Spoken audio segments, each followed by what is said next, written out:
Hello! Let me know if you can hear and see me. Well, see this camera here. Hi Tsukabo and Mikey and Box of Paint. Hi Gary. Hi Malvina. Hi Patricia. Yay, awesome. Hey Eddie. Wow, hi. Hi guys. How are you today? Oh, excellent. Good. I have some sugar and this is green tea Kit Kat and this is coffee candy and I have my tea. Oddly enough, I prefer my tea unsweetened. I have creamer, but it's unsweetened creamer in there. I really don't enjoy sweetened tea all that much. But I love sweetened candy and coffee things. I also like my coffee black. Meh. Snacks.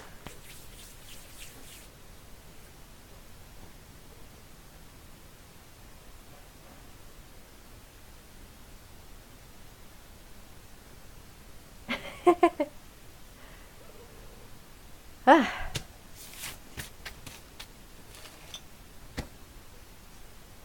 I got a great postcard, but I don't think the person who sent it is there yet.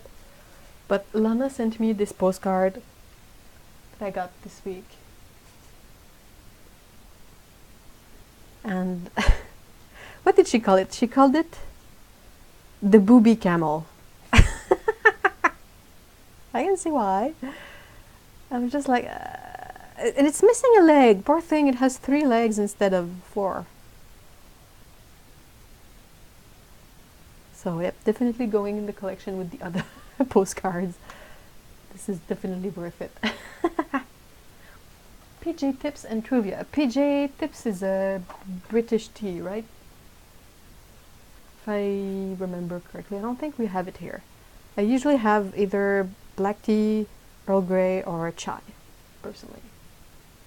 I really love green tea, but I don't know why I don't infuse it as often. Perhaps because it's sort of easier to make it bitter, and I'm really not good at keeping track of my tea. I will prepare a mug of tea and then forget about it, and if it's green tea, it gets super duper bitter. Oh, in the US, and you find PG Tips.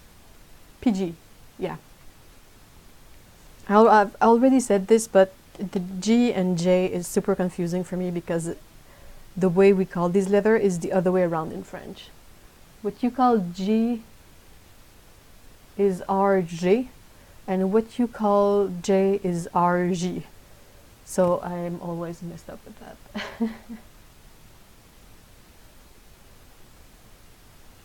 I've never had PG Tips, so I really have no idea what it's like. I know that Otto has sent me some, and my brain is blanking out, some Netherlands tea that is really good. I can't remember the name. Oh well.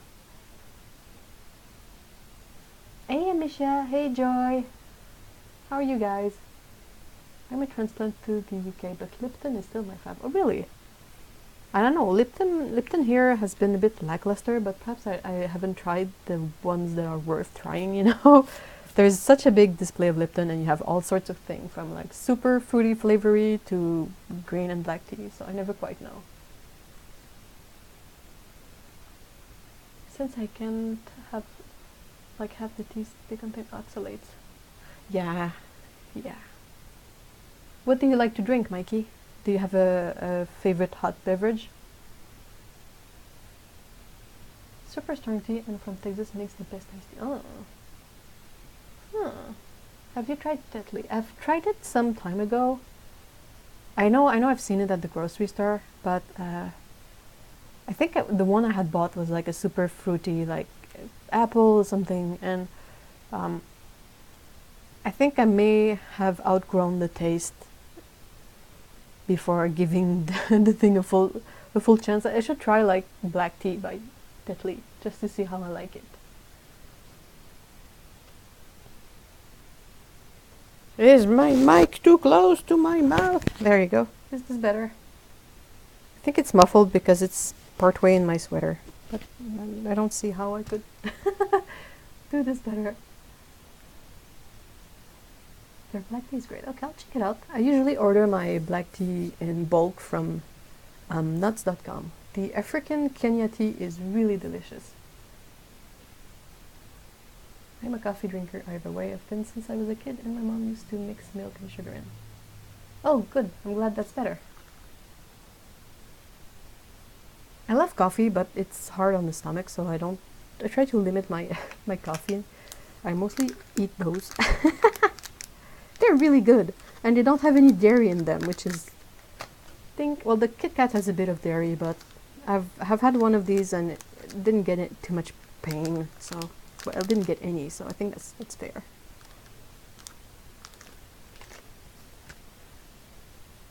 I hate coffee. The smell of coffee is pretty awesome. I love that like you can use coffee to clear your nose of other smells. That's why they have it in some perfume aisles in drugstores. Like you will see a little jar of coffee beans. That's usually because if you smell a bunch of perfumes, your nose gets all confused about smells and stuff. So you can get a good sniff of coffee and it sort of resets your nose. I had open art. Oh, yikes. Well, if you lost the taste for it, then that's okay. I mean, it's usually sad when people don't lose the taste for it but can't have it. But if you don't like it anymore, I think that's a better outcome, because if you don't like it, you don't want it. Like it's the same for. I used to be a really, really avid eater of plain yogurt before when I could eat dairy fine, and it was like my favorite thing. And I was really bummed out when I sort of came to the point where I couldn't eat it anymore. But now when I have it, when I smell it, I really hate the smell of it. So I don't miss it. I'm like, I'm gonna get my dairy-free yogurts. That's perfectly fine. They taste good. But whenever I smell real yogurt, I really find it gross.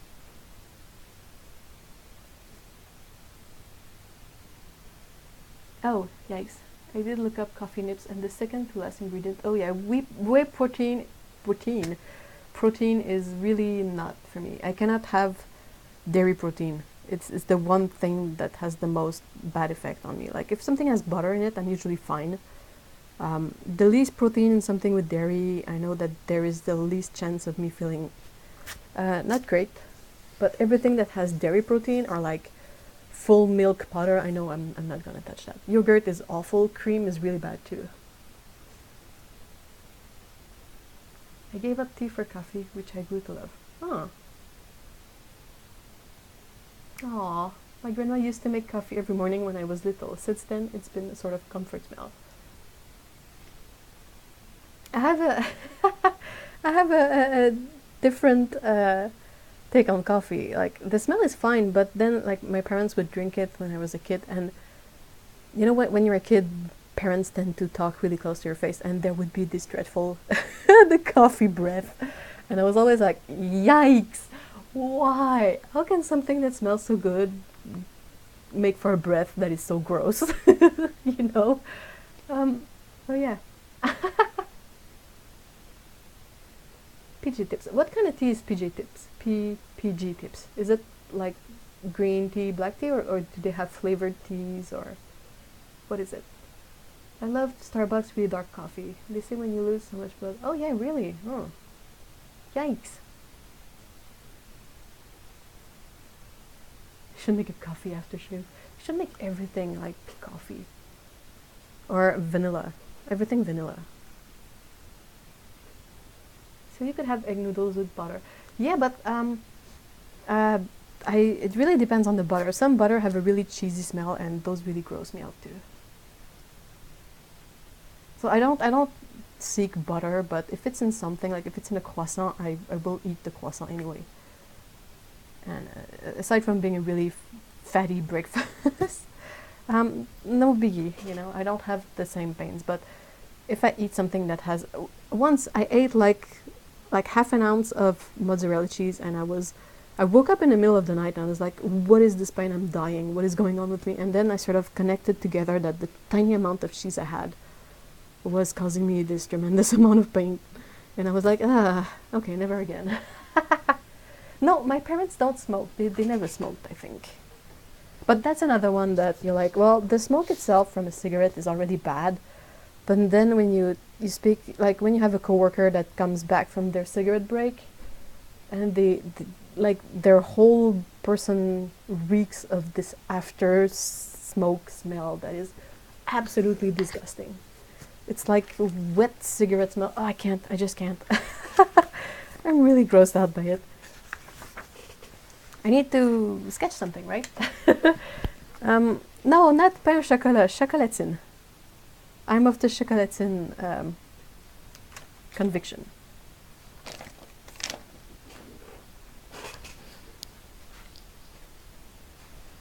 Basically, a pain au chocolat is like chocolate bread. That's an actual thing that exists.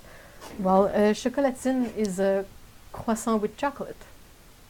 So that's different. Those are not the same thing. Oh my gosh, Joy, that's the bad. Oh no. Sticky cheese blood. Allergic to cigarette smoke? Ugh. I normally wouldn't understand, but Dunkin' Donuts coffee is magic. You're not the first person I hear preach by Dunkin' Donuts coffee. I'll eat either gladly. Oh yeah, definitely. If you give me any of those with dairy-free stuff in there, I will eat them. But our local bakery has really awesome chocolatine. They're really, really good. And we also have pain au chocolat at the grocery store, which is basically just a loaf of bread that's a bit like a brioche, and it has chocolate chips in it. It comes in 44 ounces cup if you want. Hold on, if 8 ounces is a cup, I can't compute. This is huge. This is like a bushel of coffee. I used to really love Dunkin' Donuts as a kid.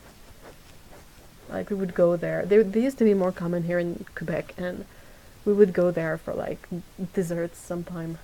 Dessert? Anyway. We could each grab our kind of dessert. I used to love, there used to have this kind of square little cake that was chocolate. It has chocolate frosting on the top.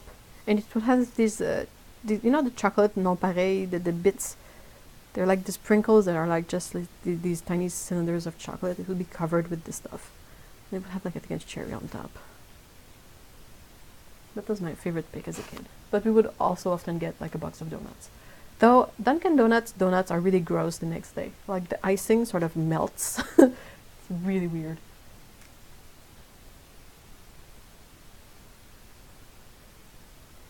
It's 5 cups of coffee. Yikes. You cannot drink all of that and have the last cup be still warm. You have to reheat that at some point. There's no way that stays hot. Unless maybe if you put it in a thermos, but even then.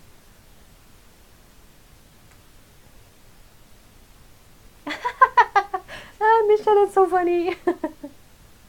And Michelle says, my granddaughter is being raised mostly without added sugar, but got a chocolate bunny for Easter.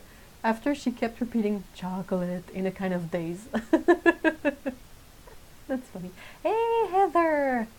Hi! Hi! It stays hot all day. Well, you have to put it in gallon-sized vacuum mug. Oh my gosh! It's kind of a huge tub of coffee. That's hilarious. Maybe I should take inspiration from that and draw some sort of like cat in a cafe. Like a cat cafe, but actually cats enjoying coffees.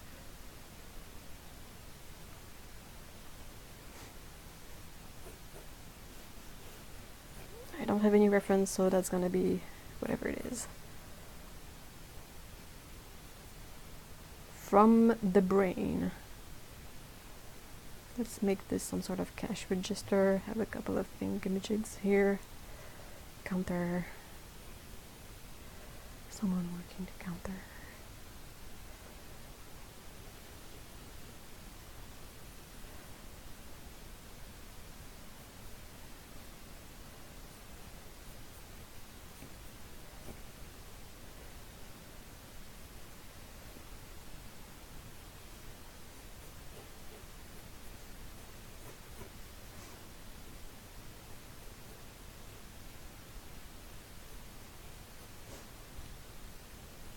Ugh.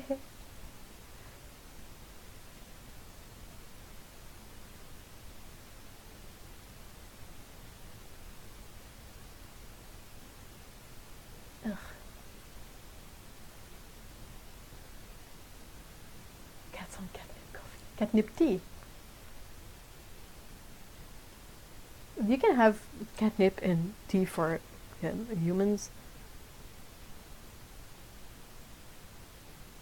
I once had a tea that was made for like digestion. Yeah, that's the word I'm trying to say. And it had like dried catnip leaves in it, and I forgot about it, and I left it. I left my, the tea thingy. I don't know. Can't find the word. Not packet. Anyway, the tea thingy. I left it on the counter, and I must have gone like to run some errands. But when I came home, it was on the floor and like ripped open, and there were like tea everywhere. And I was like, oh yeah, I forgot this has catnip in it.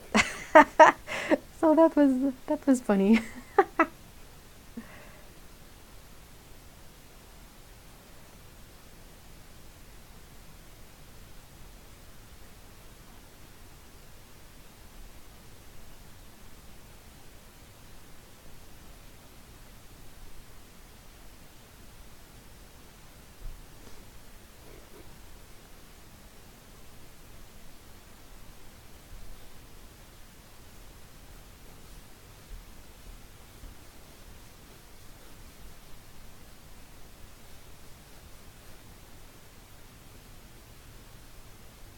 They should have like, oh no, that's not good for cat, but I was thinking of like, the small milk cartons for the tiny ones.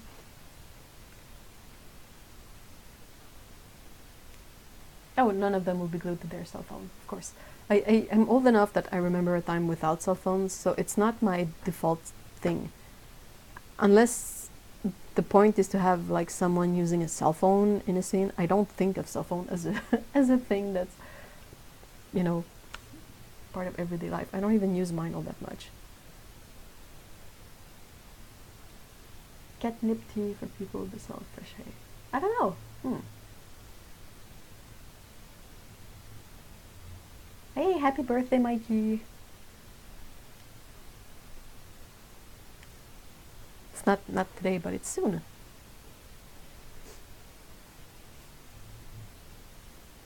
I don't know if I can sneak in a second cat worker, like grabbing something from the...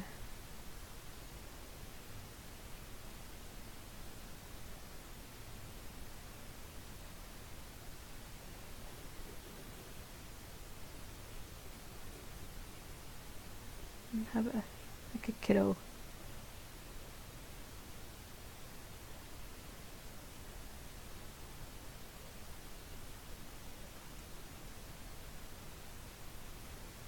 I'm just sketching it out. This is I'm gonna try and draw this on a bigger sheet of paper. Oh, Heather, happy birthday soon too. Yay, happy birthday, spring babies. I agree.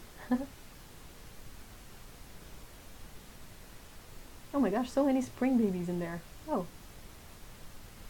I'm a fall baby.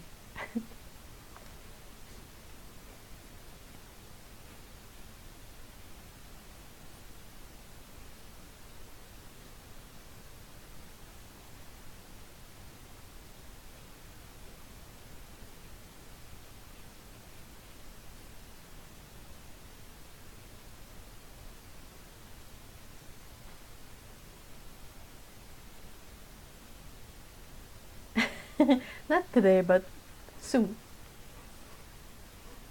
We're calling preemptive birthday wishes in case we don't see the people before that. Cat, I'll have put that on my tabby. Hey, Spiked Psycho, hi. Hey Joe. Happy Easter. Today is only Saturday night here. Oh, really? I think ours is a week ago.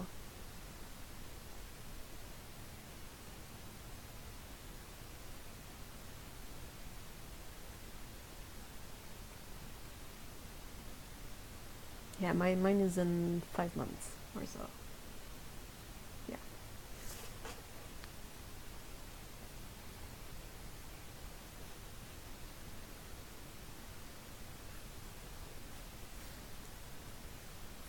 What should we name this cat cafe?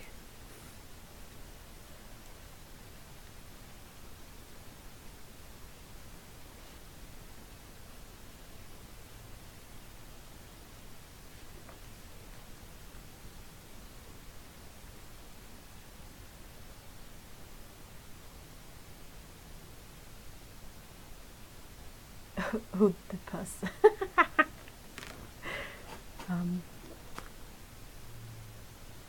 Bricks.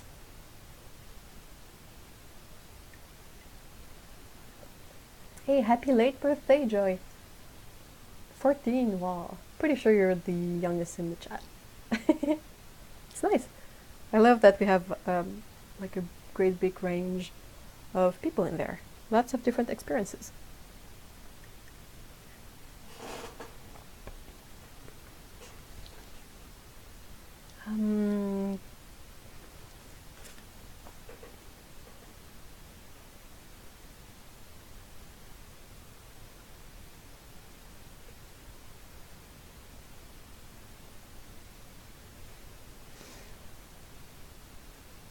Chatty chaton. Aww. Catnip Mart. Coffee de feline. You guys are on fire. Hold on, let me write them down. Chatty chaton. Cafe.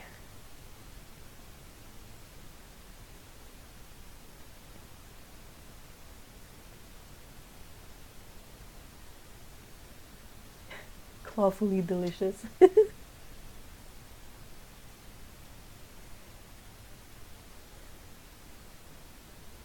Pause and sip. Oh, that's cute. Hold on. Clawfully. I feel like clawfully delicious is something they would have like to announce the baked goods in there. Our new I don't know, fish cake, clawfully delicious. Pause, yeah, and sip. We're not kidding around. That should be something to like, come have our coffee. We have good coffee. We're not kidding around. This is good. Oh my gosh, we're not kidding. I don't really have a great handwriting. I get confused in my letters all the time. Fortunate. I forgot that the Spiked Psycho is a good one for puns.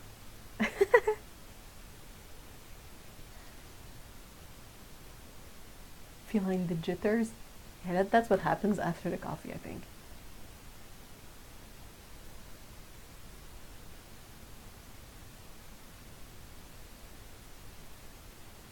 My school, I'm one of the older kids in my grade by a couple of months, even though I'm kind of short compared to the rest. Yeah, the part about growing up, like physically growing, is always a bit awkward. There's always this stage where you have like all the girls are taller than the boys, and then whoop, the boys catch up, and now they're like super tall and lanky. It was quite some time ago. I was always short, so I just stayed short. I'm 5 feet. Coffee perhaps. Aww. Oh gosh, I have so many that's going to be really hard to figure out what.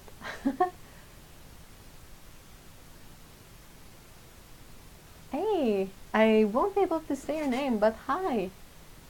Person who found my YTube from Archambault. Welcome. Furry beans! Oh my gosh, Heather.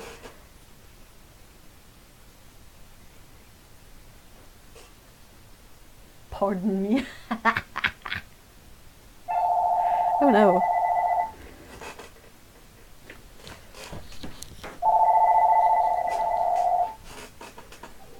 Pico to go. Oh, that should be one of the coffee they offer. You have the Pico, which is like caramel and cream flavored, and you can have a Pico to go.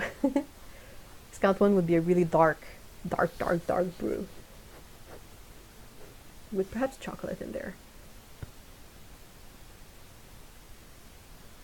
5 feet, I could use you to hold my leg. Hey!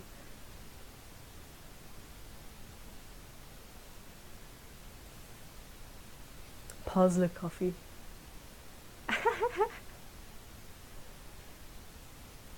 Oh, Jay, that's well 5'4". That's decent. I mean, I would take 4 extra inches, you know. Hey, lab accident. Hi. I've made it. I've been awake for 27 hours. What? Oh my gosh, why? If the cafe had a catnip plant on the counter, you would have all these cats that are super high. I think it's more actual catnip would require what do they call the place where you can buy weed? A depository or something?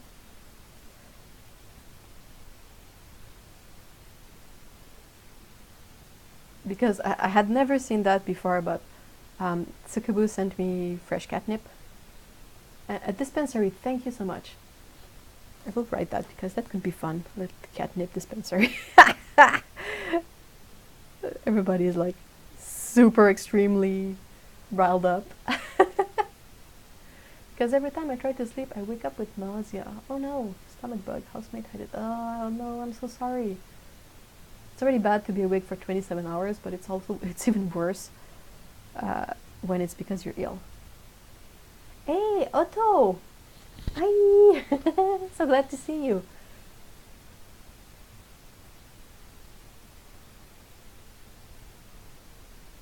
The way they act, that catnip pie must be really good. Oh my gosh, yes. Fresh catnip is like dangerous.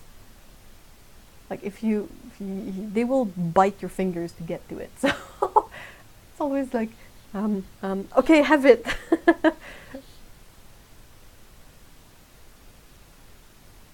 Truck down USA. What? You could put the nip dispensary next door. That's what I'm thinking. Superior coffee. Oh my gosh.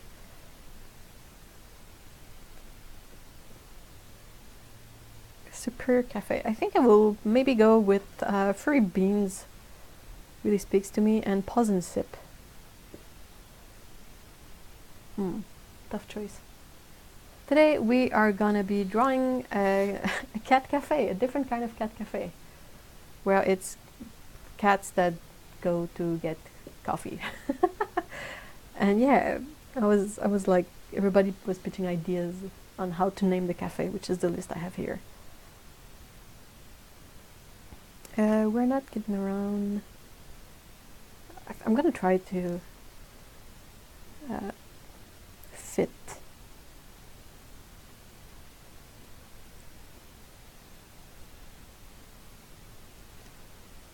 I don't really have a coffee billboard in mind right now. Hold on. Coffee. Let's have a coffee bean there.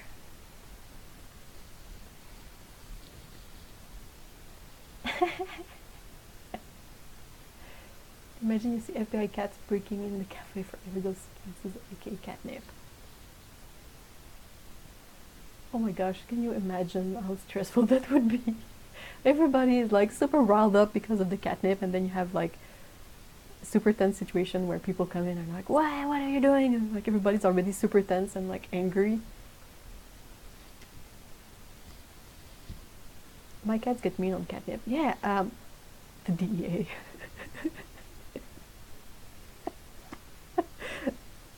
Oh my gosh, we're really giving this a Breaking Bad treatment.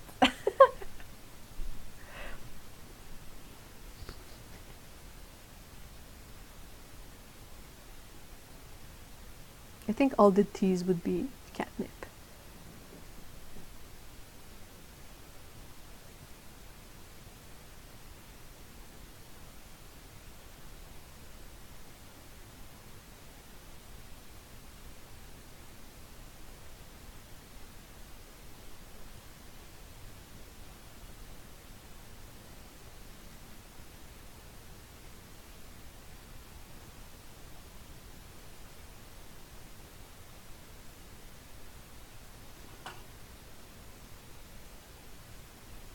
I'm gonna have the bean here. I think I'm gonna call this Fairy Beans Cafe, and I'm gonna have pause and sip over here because I love that it's like pause, like take a break and sip a coffee.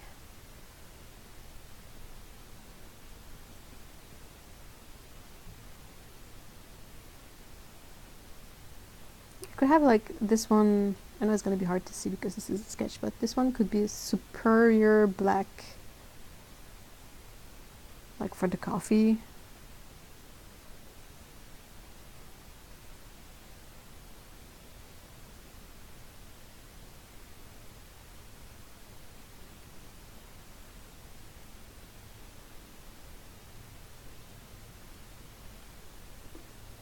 I want to have as many of these as possible. We're not kidding.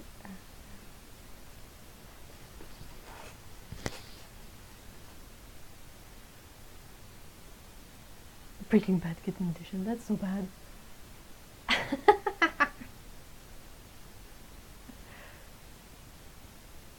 Oh my gosh. Yeah, would be amazing. Oh, yikes!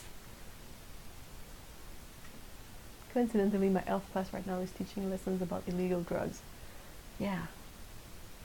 First one, don't use them, please. Tortoise shell, caramel latte. It would have to be. I think the Pecco brew would be the caramel latte in my case, and the Scout brew would be the dark mocha. Black Peddler blend.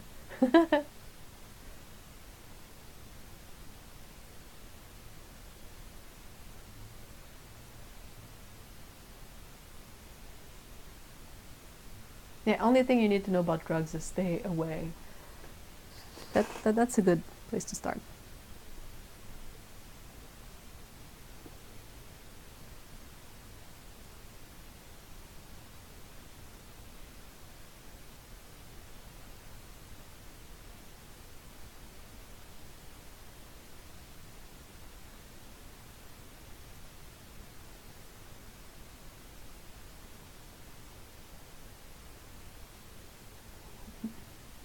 Meow kablam.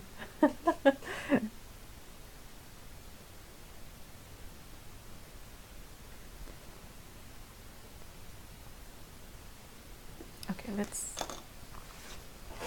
proceed. Hold on, I need to go get my co-host.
No. Nope.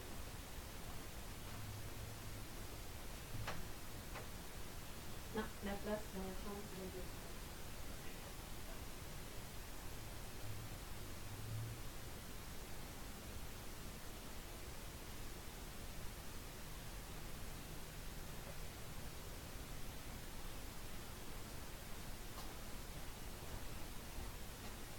I tried.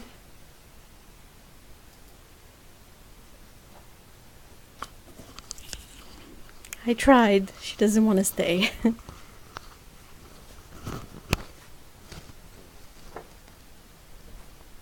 um.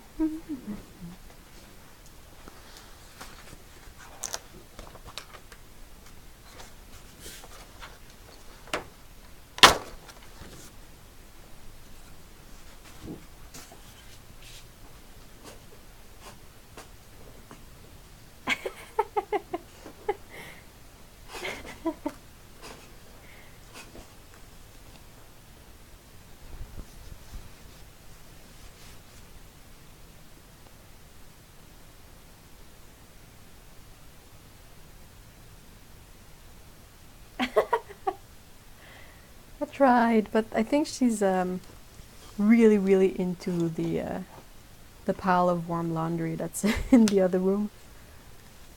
So yeah, kind of hard to. It's a hard sell. Be like, hey, you can come to this super cold chair and be loved by everyone, or you can stay in your warm, cozy, fresh laundry corner. So yeah.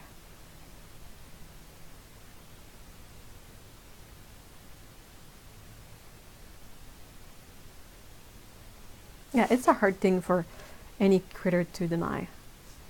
Hot laundry is always super appealing.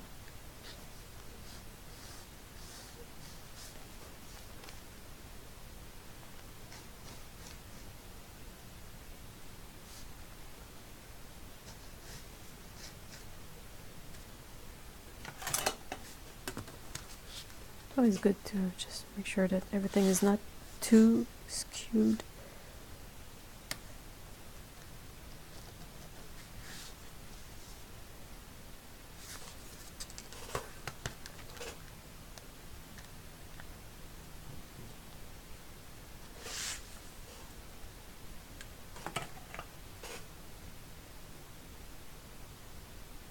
Answers to move the laundry to the chair. I would need like many more arms to be able to do that, but yeah, that could work.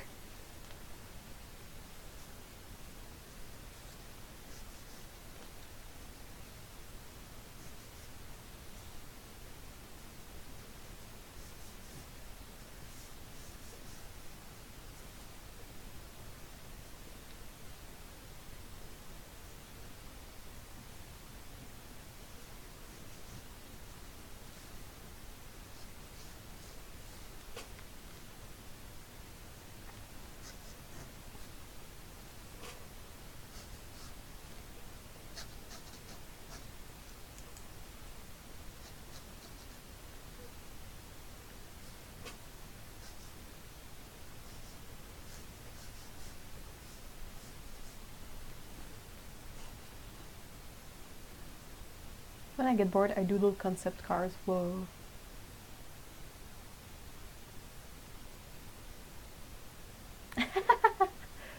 Aw. That's a cool idea, Spiked Psycho. You never know what will happen with that, right?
Oh wow, Joe.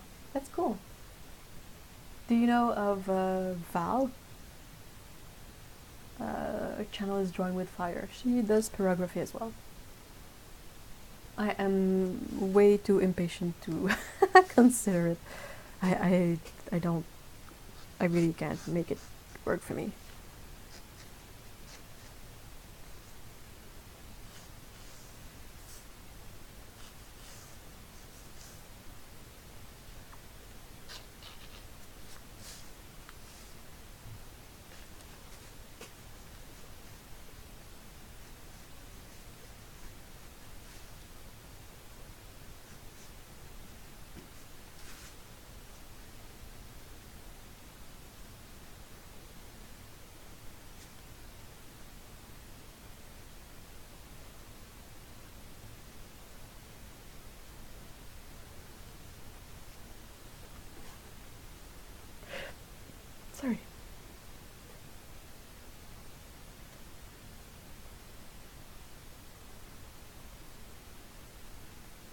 Yeah, it takes a lot of time to do pyrography if you want to have a realistic style. I haven't seen a lot of people do stylized stuff with it, though. Joy is saying, yesterday my dad gave me birthday money and I bought a ton of art supplies. That's so much fun. Oh my gosh. It's like, the way my credit card works is that every couple of years I earn enough points on it that I can get a gift card. And I always get the gift card from the art supply store. It's like $100. It's not a huge amount of money considering it's art supplies. It's basically like 4.5 tubes of Daniel Smith. But it's just the fact that you go in there, like I can grab things and not have to pay for them because art supplies are so expensive. So yeah, I know the feeling. It's like, what am I gonna get? I think I'm overdue for a visit though, because I have quite a few like gift cards that I should perhaps redeem. I don't know if they have a best before. I don't think the eyes are working all that great. Hey Dan, hi.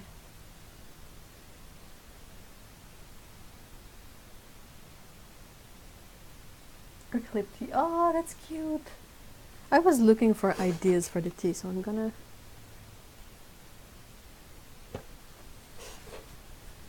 add it.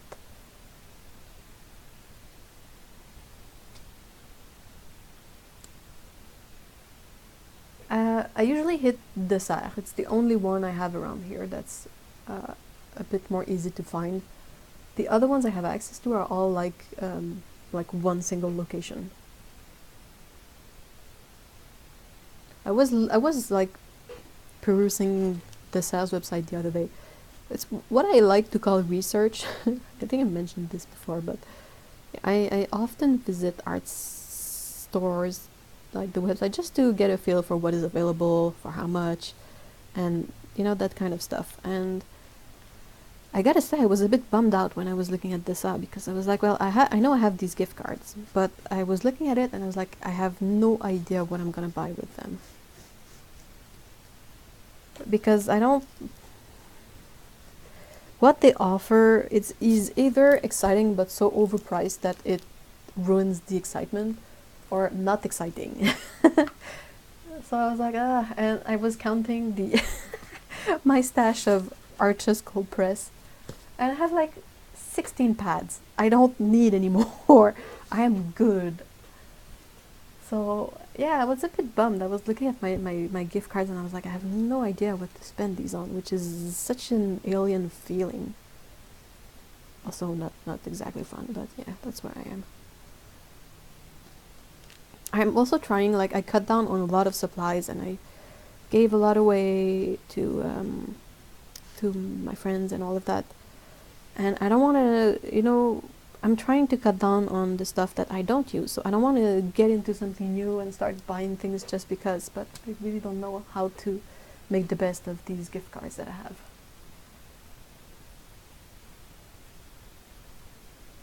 Yeah, darn you expensive stuff. Yeah, that's a good thing. Oh my gosh, the Schminke paints on the Serre on the chain, they start at $20 for a tube. Oh, I should check if I hope that cannot be 5 ml. That got to be 15 ml. But yeah, I was like, holy moly! Daniel Smith went from $12 to like 16 in like a year or two, and Schminke starts at $20, and I was like, whoa, no way, no freaking way. I don't think the Serre carries honey mule. If they do, it's really new. I have one. I got one for Christmas, my birthday. I don't know. I have one, a big one, but I haven't started it yet because I'm not sure how I want to work watercolor sketches exactly. Like, I've never really done that. My sketches are super messy.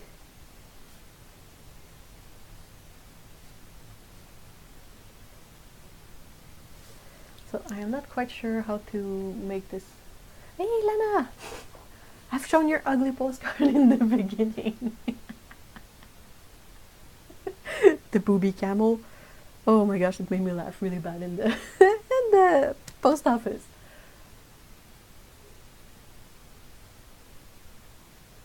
Oh yeah, schminke tubes. I mean, if I want to buy schminke, I will order it from Jackson's. I mean, I will not pay twice the price just because I am not that rich. I am not rich at all. But you know what I mean? It's like I don't have this luxury of being like, yeah, that's fine, I'm gonna get the super pricey. Oh my gosh.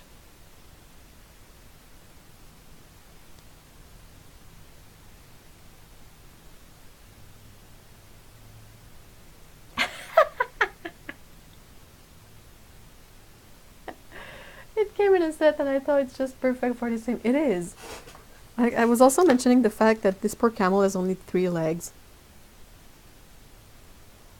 What does it say? Chameau? Camelo? I'm not gonna try that one. Does it say... Oh my gosh, this stamp is so cute. A natural representation of a camel, 2014 by Adrien Vermont. Oh, good grief. Adrien.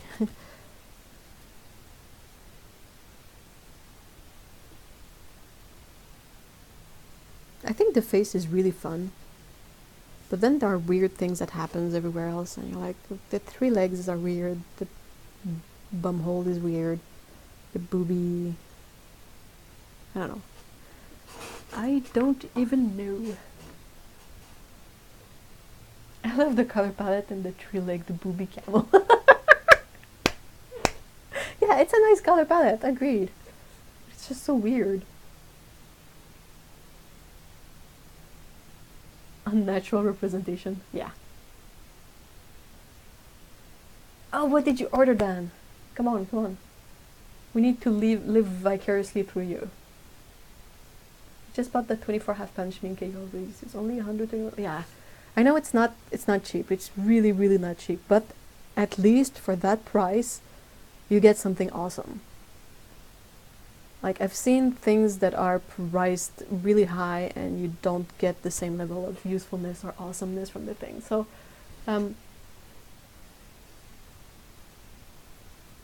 it was for a video is my defense. That's a good defense, Dan.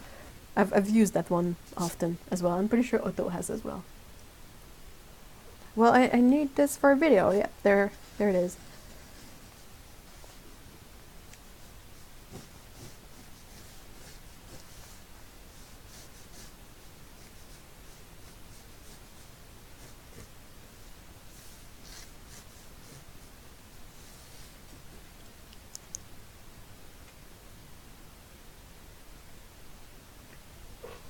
I'm sorry, what?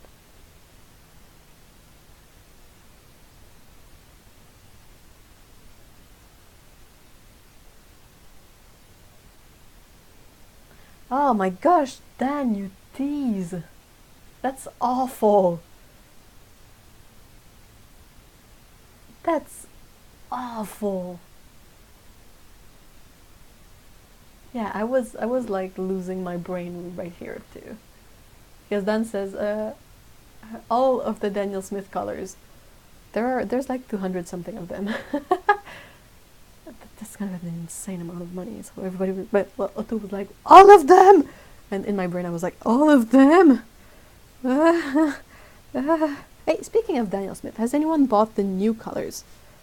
Like all the grays and the red jasper one?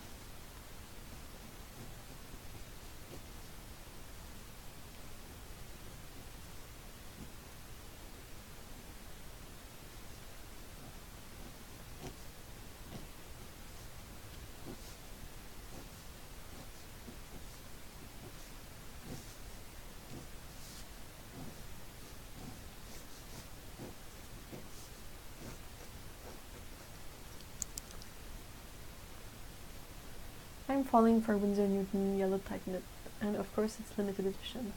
Is it?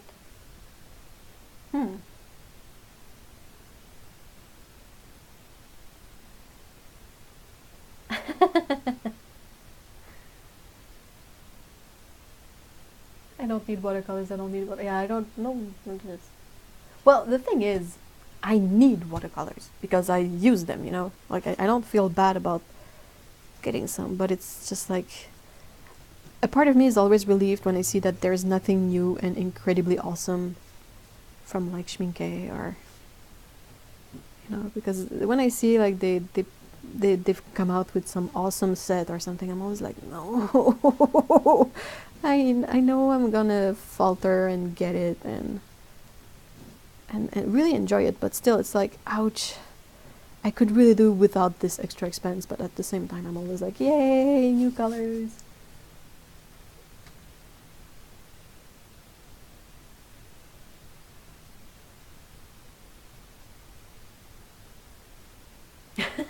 Patricia says, well done, you gave me pause there for a moment. I was like, oh, it gave me a heart attack for a moment. I was like, forgot to breathe, and then said, oh, the dot card. I was like, oh, you freaking tease. How dare you? How much would a full set of Daniel Smith actually cost? Anyone know offhand? Oh, well, it depends on where you buy it, I guess. Like, say you buy it at Daniel Smith store in Seattle, like the basic price.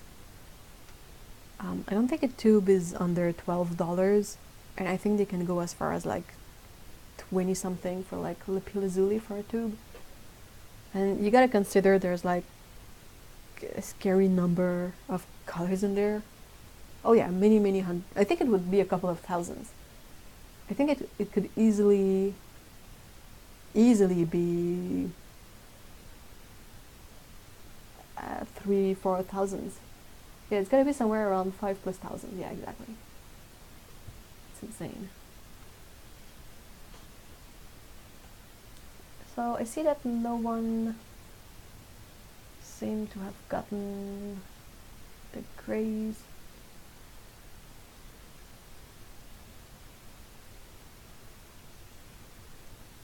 Not Daniel Smith, but the Saturn Red Orange in your video last week, it's killing me. I love a convenience orange, and that was pretty. Such a pretty color, even if it was... Yeah, the color itself is super nice. It's just that the whole set is a bit weird.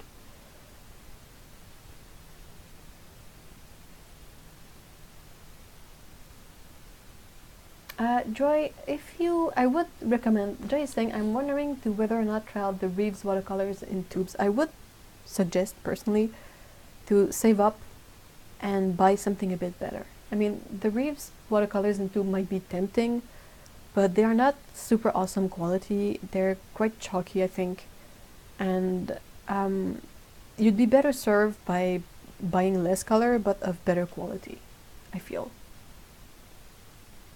My 2 cents. Grades are so easy to make if you understand basic color mixing. I think that besides that, all of their grays, except for Jane Grey, is like has a black pigment basis. So it's like, well, don't. Well, 3,000 pound is about 5,000-6,000 Canadian dollars. Oh no, my gosh. Okay, hold on. Amisha says, yes, it is. It is a PBR24 and isn't in the artist creation database. I'm pretty sure M. Graham is a PBR24 as well. It might be their Naples Yellow, I think. And it is a really nice color, I agree. I'm thinking that Schminke may have it as well. It is a really nice, opaque, warm, like sandy beige color.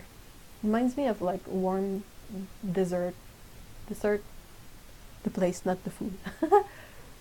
Otto says, and like Alvaro Castagnet, he doesn't actually use a premix gray on his palette, and there's more than one Alvaro gray. Explain me that one. Money, money, money, money, money, money, money. Daniel Smith must be running out of pretty mixes and has resorted to making gray.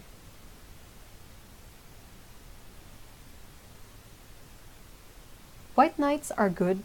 White Knights are really nice paints. If that's an option, if that's something one is considering, it's a really nice one. They are full pans, they are affordable, they are great quality.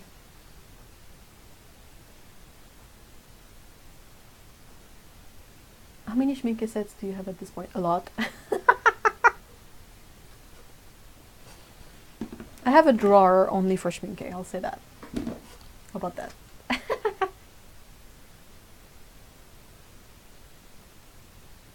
Humphrey Bogart cat is at the counter asking the clerk if if this is the cat spa. Nice. uh,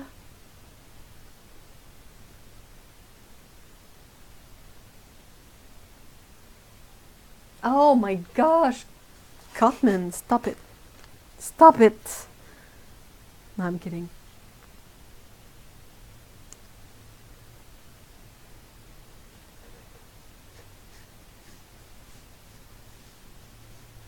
More drawing, less talking, come on. Come on, me.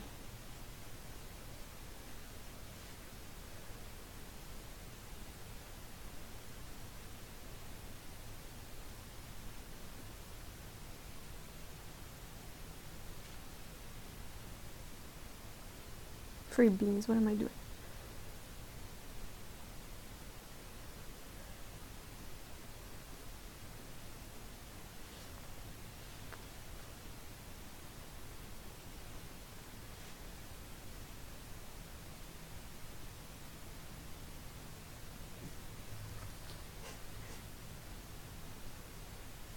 Mention Cutman and we get triggered Eve.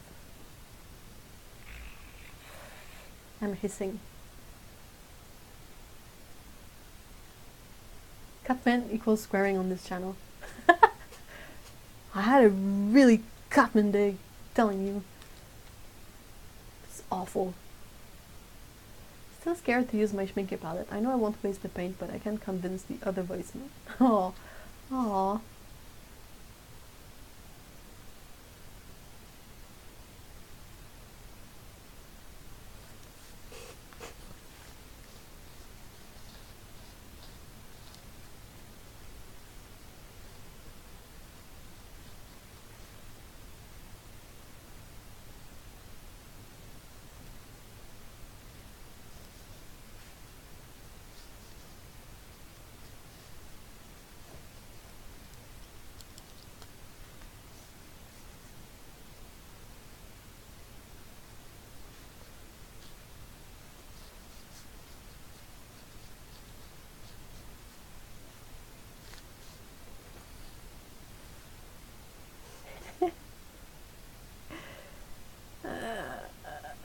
It passes around extra cats to fill empty laps. Aww.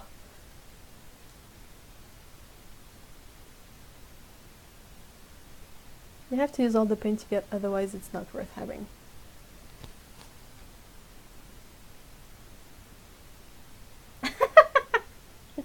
No, this is not the dispensary. This is the coffee. The cafe. Come on, guys. You don't see people like baked out of their brains in the Starbucks. Well, maybe you do, but they usually call the police on that.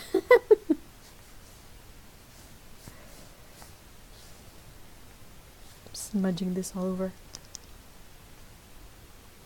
Oh, oh my gosh, Havoc or Bruiser, tough choice. The dispensary, nice. The Cutman brushes are quite nice. I will say that. The synthetic brushes, the one with the blue handle, I like to use them when I paint gouache. They're really nice. But that's nice, but the paint I cannot make work for my usage. Or as I've put it, that's right, I said that. Use your diamonds, otherwise they could as well be poop. Yep. Good memory, Lena. I'd forgotten about that.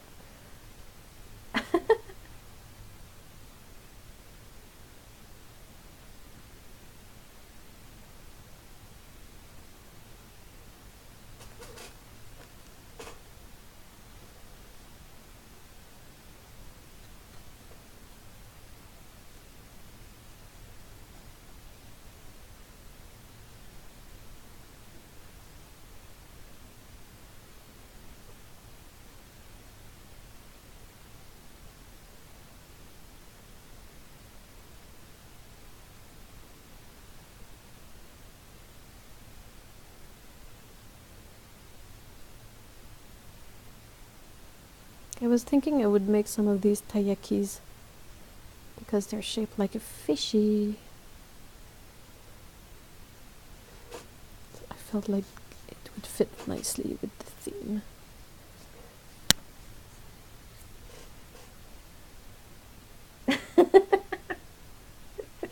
I'm glad you like my quote, Lana. Oh. Whoa, no, Heather, what?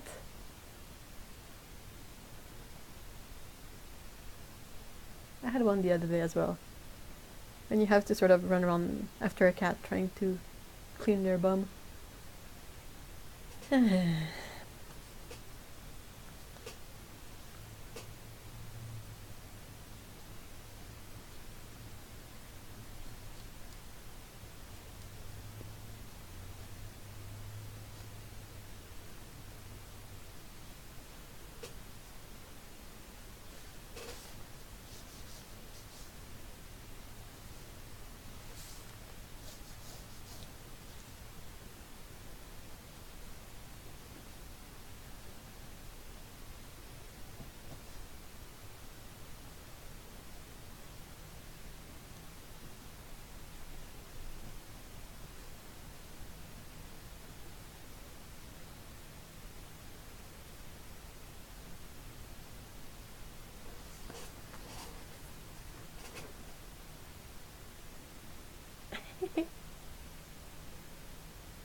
I have never tried the Rublev Kolinsky brushes, mostly because I haven't been able to find them anywhere.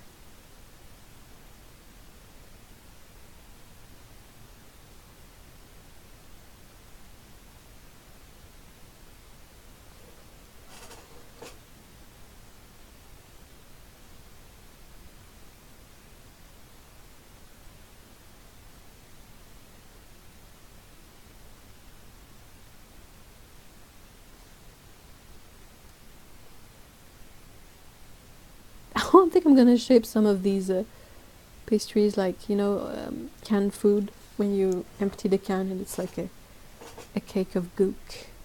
It looks like pate.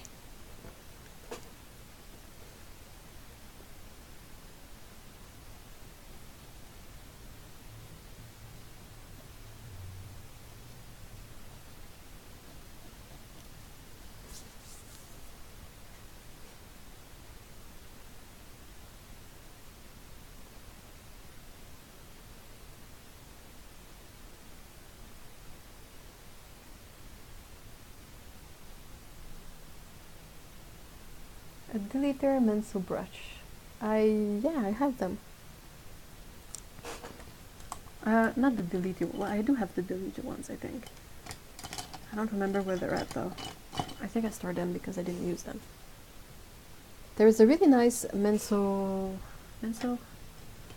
Have a nice. I think it's by Kuritake, but they have a Menso brush on Jackson's that is sable. There's supposed to be 3 of them. Oh, there it is. Ah, gosh darn it. So the ones with the black handle are synthetic, and the one with the deep red handle is supposed to be sable. I haven't really found a use for them, but I know that Sir Panger, the artist, is really good with those brushes.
Yeah, that's a good one. That's a legit gold brown.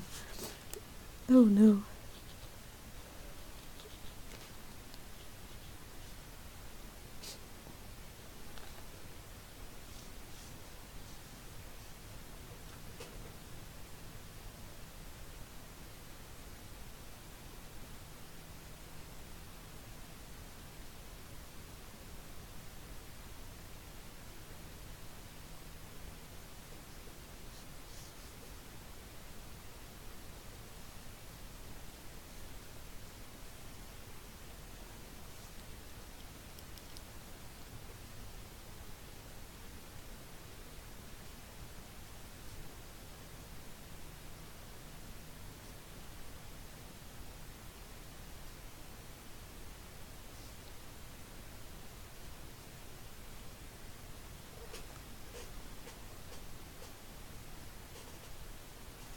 It's official, New York City has banned hot dogs. What?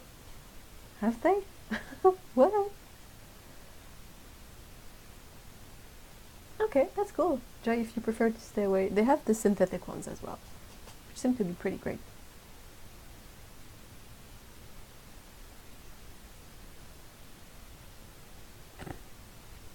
I was afraid that Schminke Academy would be comparable to the brand that shall not be named. Schminke Academy is really nice student paint. Much, much, much better than Cotman.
Yeah, of course Cotman is cheaper than Schminke Academy, but Schminke Academy is much better than Cotman, so...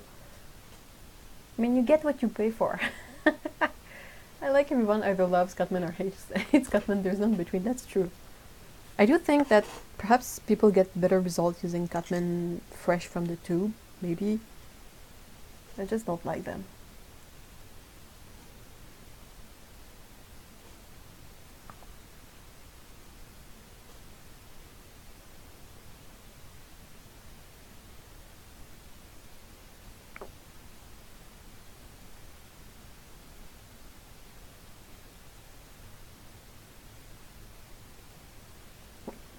It's the Marmite of the watercolor world. What? Marmite is good. It's the Vegemite that is gross, I would say. I've tasted both, and really, Marmite is much tastier than Vegemite.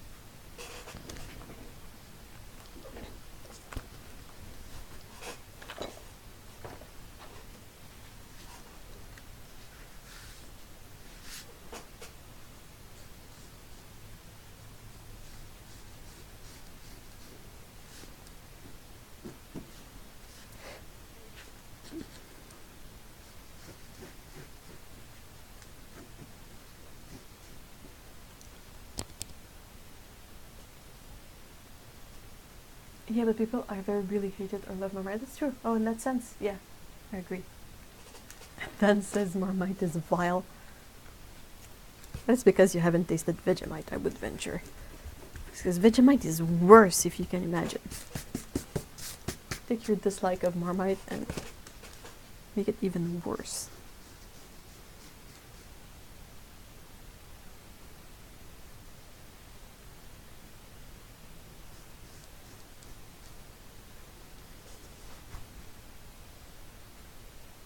from a lamp down under.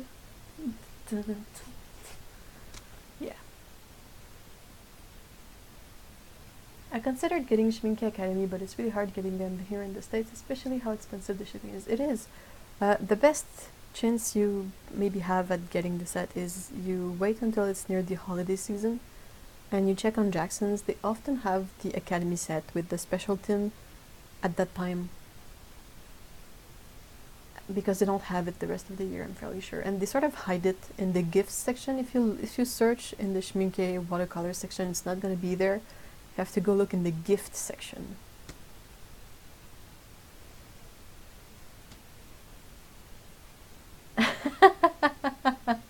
Oh no, Vegemite is great. Aussie speaking. Aussie? Yeah, Aussie speaking, I think.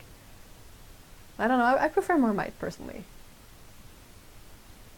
But I mean, I'm glad you like Vegemite because, I mean, it's a bit like if I was saying that I don't like maple syrup. That just doesn't work, right? That doesn't pan out.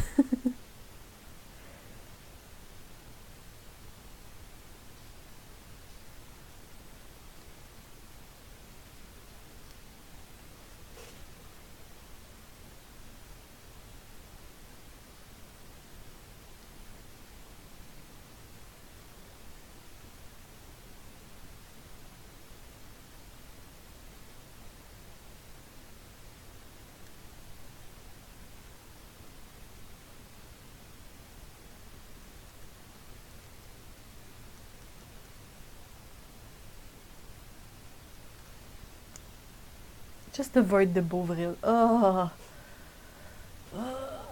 Yeah, I cannot say that in any other way than French Canadian. I'm trying. I'm like Beauvril. No, Beauvril. Sorry.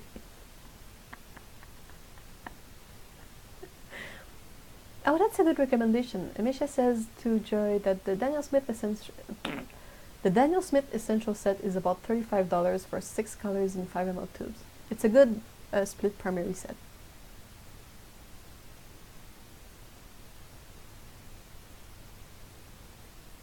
Oh, that sounds expensive, Lena. Were we talking about how much would buying the entire Daniel Smith range cost? Yeah, we did.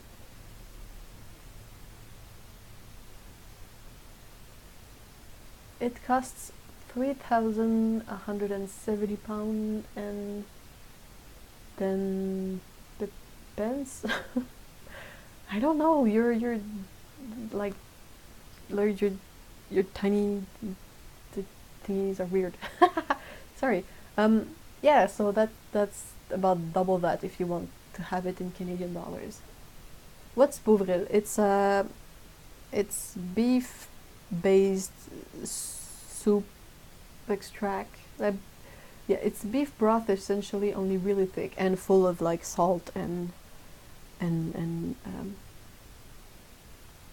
a bit like, you know, the bouillon cubes. Well, imagine that, but kind of like in a syrup. As for the texture, it's not sweetened, but it's the same kind of texture. I don't think it's made out of the best part of the beef. Yeah, I doubt it. Is it even made with real beef is the question. It is so salty though.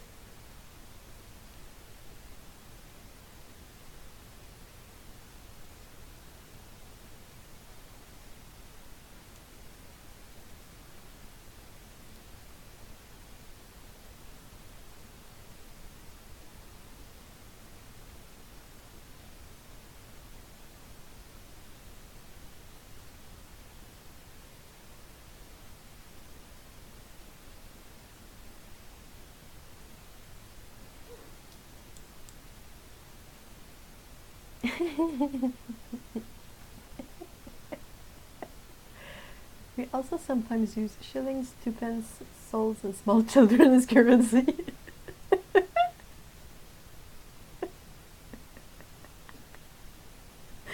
sounds about right.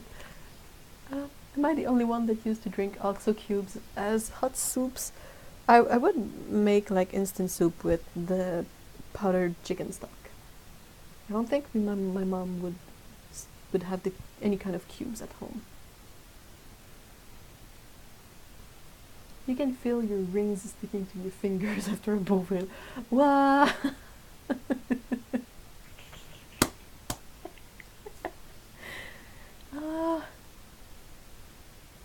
My parents are spam. I chose spam on purpose. What? Perfect latte. Oh! We'll put it there.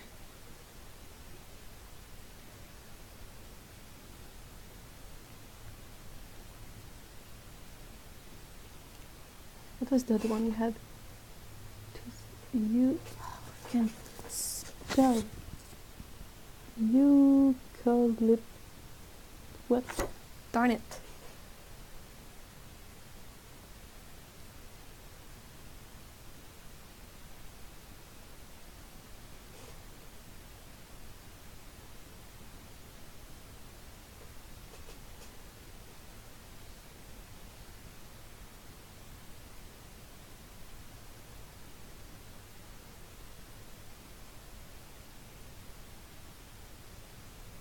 What was is the person who suggested the eucalyptus? Eucalypti? Was it eucalypti?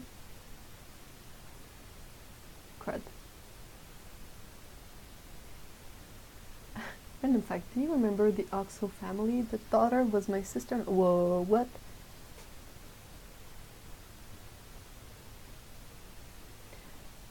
I can never wrap my head around how bad yeast extract sounds. I know, and I have like nutritional yeast and all of that, but yeast extract sounds so gross. I want French onion soup with lots of cheese and a good baguette. Though, seriously, onion soup is gonna really mess up your intestinal thingy. I mean, the onions in there, holy moly. I think I am good to start inking. Let's see what happens. I will ink this with the brush pen because it's going to be much easier and much more efficient.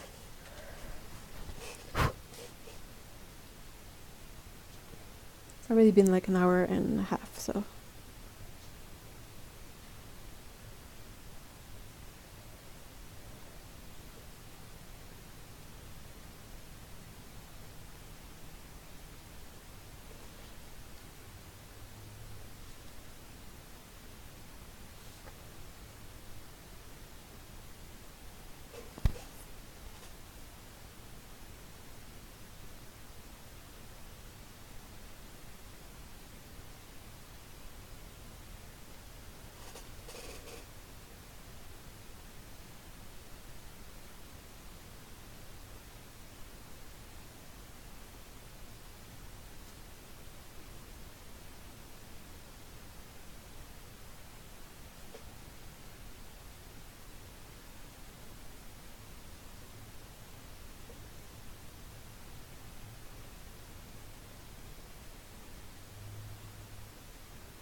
Jay says, once I feel progressed enough as an artist and I can afford artist grade watercolor, I might purchase a Gallo watercolors, which are handmade. It's pretty awesome. I haven't tried her paints yet, but they look good.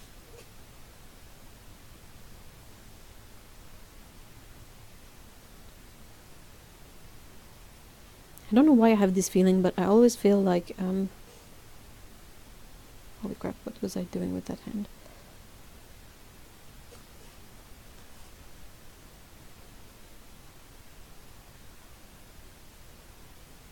There. Okay, I always feel like artisan made or handmade paints. I sort of don't associate them with illustration work. I don't know why. They feel like really artsy and like for expressive, because often these paints have a lot more character than a commercial brand would have, but in my head they ended up being really in this category that unless I'm like painting something abstract or just painting something like in my sketchbook for fun or like that, I wouldn't reach for them for illustration work. I don't know why.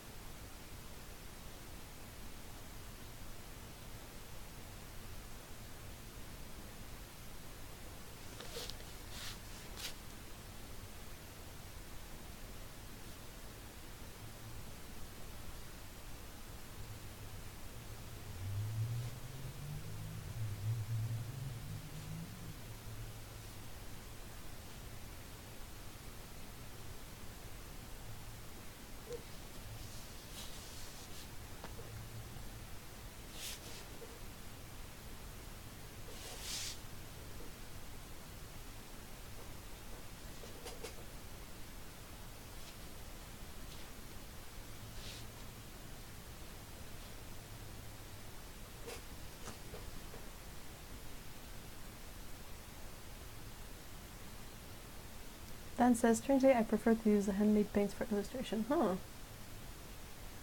Is it okay to mention Lee's YouTube channel? Of course. Oh, that reminds me. I don't think Lee is in the chat today, but they are gonna be having an exhibition quite soon. And I know that quite a few people in chat are usually from Ontario. So I would recommend that you guys perhaps seek Lee Engold's Twitter page, perhaps. I think she announced it on there, maybe, or on the channel, on her channel. And it's going to be an exhibition about all the plant leaves that they painted, and it looks really awesome. I mean, I'm stuck in Quebec and I can't really go, but if you guys are possibly able to go, I think it would be really fun.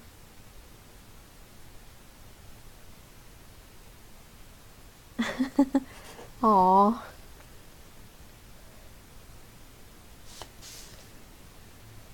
You say that, but I don't think you would appreciate the summer here.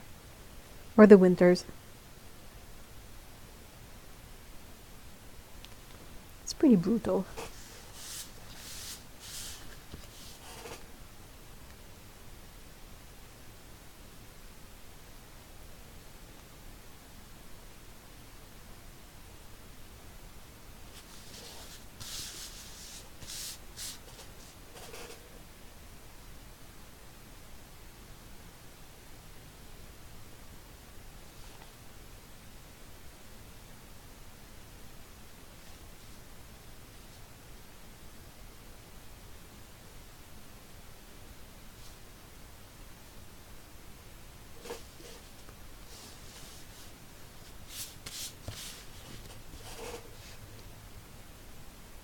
Squeak, squeak, squeak, my chair is old and busted.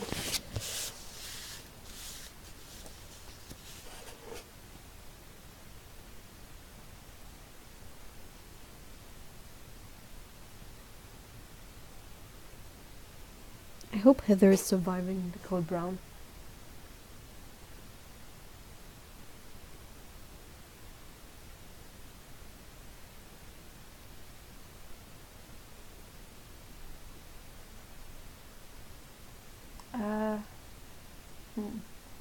I don't remember. Oh yeah, I think it's gonna be in Kitchener. But I think there is the. I know. I saw. Oh, I know where I saw it. I saw it on the Discord server, I think. But Lee posted the sort of the flyer for the event. It has all the information on it.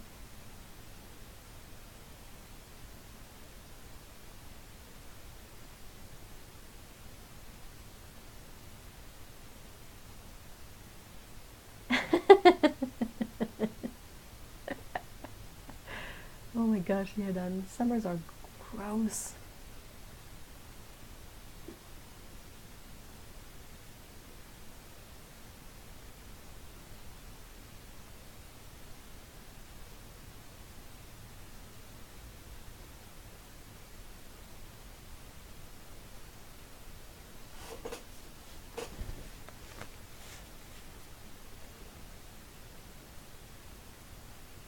Thanks for the links, by the way, Otto. Really appreciate it.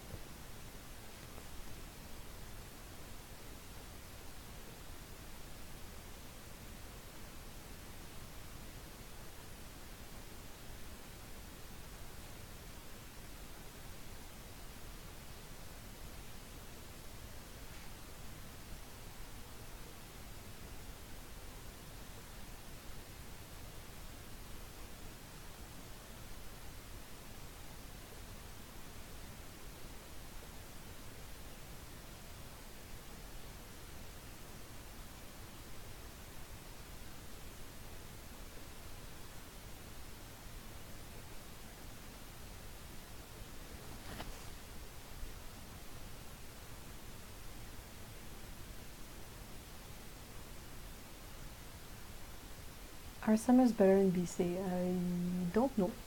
Possibly.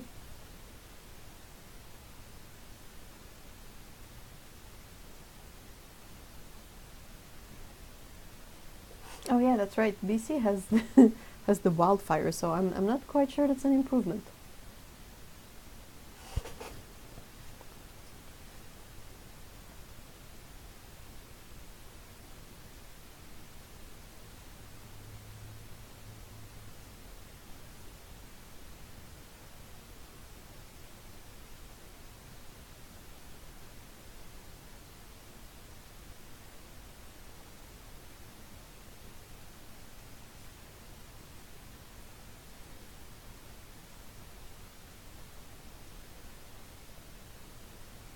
Might end up regretting this, but I wish we had an invasion of possums so that they would eat all the freaking ticks. Bleh, ticks. Ticks are possibly my least favorite insect. They're so freaking. I don't. Are they an insect or like a part of the spider family? I don't know. They're gross. They're really, really nasty. I hate them.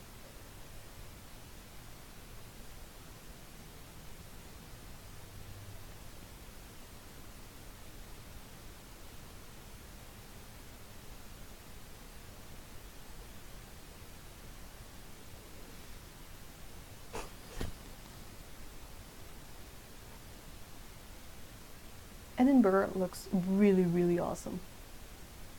Not in the city yet, but they're coming, and I know they're coming, and they're arachnids. Okay, thank you so much. That's what I had an inkling because, well, I try to look at as few pictures of ticks as possible because they really gross me out. Ticks, wingless nightmares, wasps, nightmares with wings. Quite accurate. Fleas are also horrible. Yeah. Well, fleas, they're a bit like ticks in that they feed on blood. Right?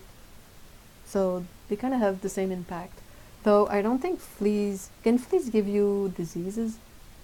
Hey, Matek. Hey, Perot. I don't think I said hi. I apologize if I butcher your names. I'm really sorry.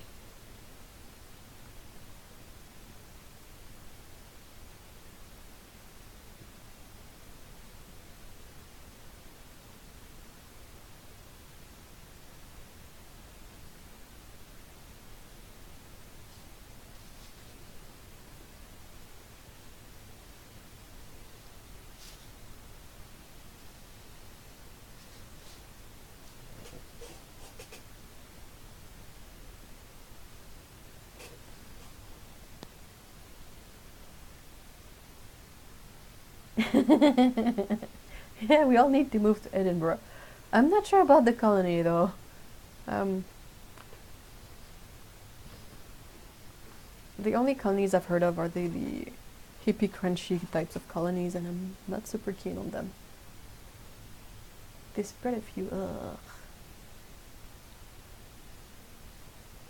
Oh, like the plague. Oh yeah, that's bad.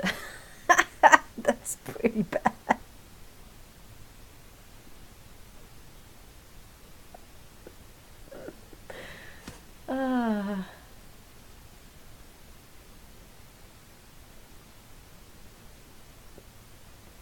Do you lose pets through ticks there too? I'm pretty sure the oh gosh, The mooses, or I don't remember exactly which ones we have. Reindeers. Anyway, um, they are really, really ill because of the ticks, because they have so many ticks that it drains all their blood. Fleas carried by the rats. Oh yeah, okay. I knew the rat part, but I had forgotten the fleas part.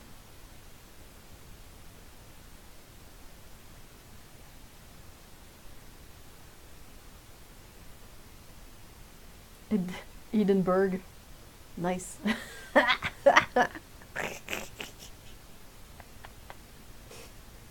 Edinburgh. Let's all move to Edinburgh. When they say colony in Edinburgh, it just means an area of houses that have higher concentration of artists living. Oh, that's fine. That's perfectly good. That sounds awesome, actually. I watch a lot of videos about debunking crunchy hippy dippy stuff, so when I hear colony, the first thing that pops to my mind is the really bad hippy dippy stuff.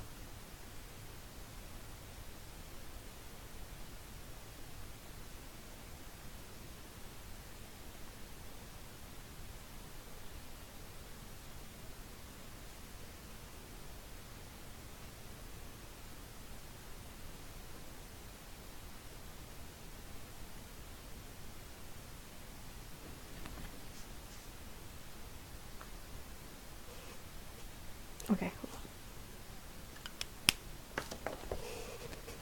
Snack break. Caribou versus reindeer blew my mind. Mooses are really, really big.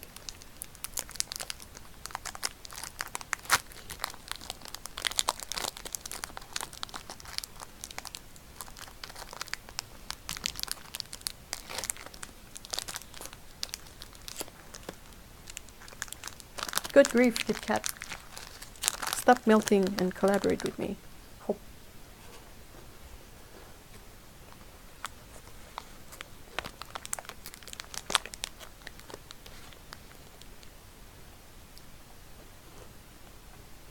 Oh, whoa, Cheryl, that sounds really bad.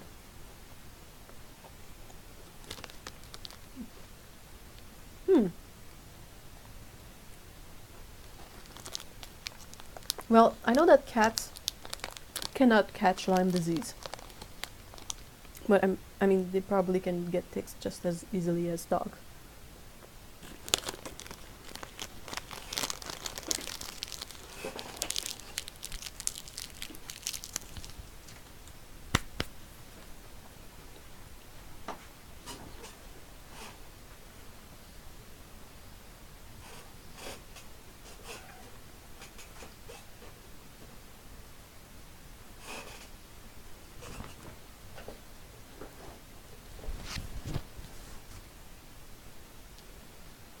Joy is asking, should all artists group up and create their own country just dedicated to drawing?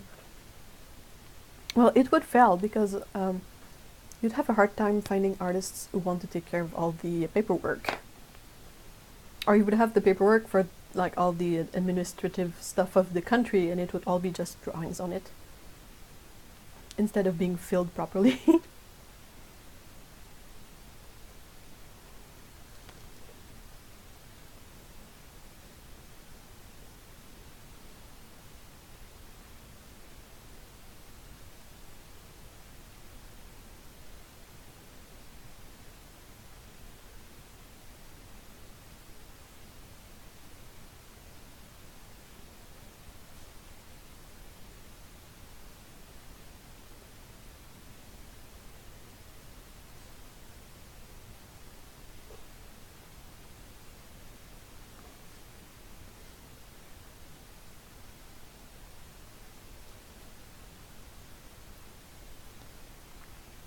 Is that really a bad thing? Well, I don't think the other countries would appreciate it. Like, you need to have a government, and you need to have money, and are you gonna get paints or papers from outside of the artist country then?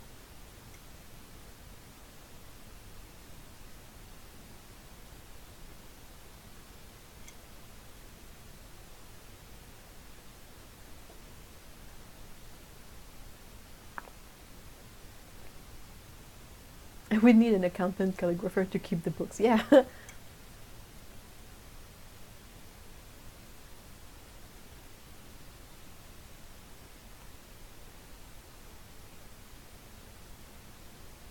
I just hate ticks. Ticks are the worst. We used to be good. You can't even take a walk in the woods now without fearing for ticks, and you have to dress up in a freaking hazmat suit.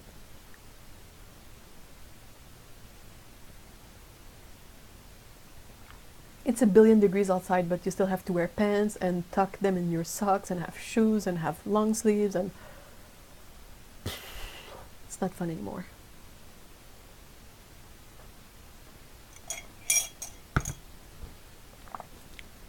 Sorry.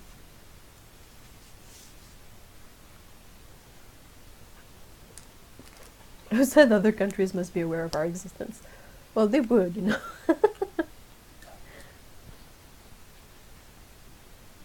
Yeah, we have Lyme disease here too, and it's mostly spread by ticks. If ticks were just unpleasant, it would bother me less, because then you just carry, you know, the thingy to remove them, and it's not fun, but there's no consequence aside for, you know, like a small wound for a couple of days or something. But the fact that they can transmit and carry diseases like Lyme disease, which is pretty bad, really blows.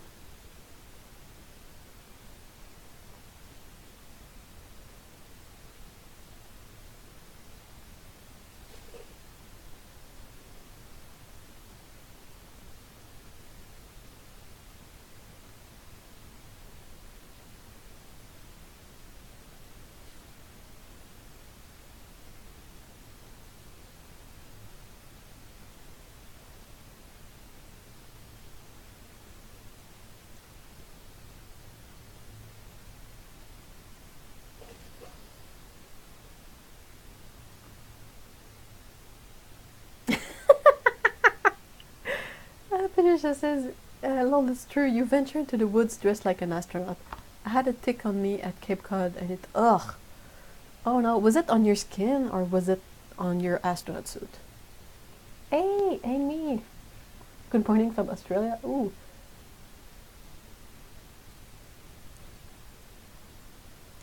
We used to go to Maine a lot as well when we were younger. Like when I was a kid, my parents would take us to Maine at least once every summer.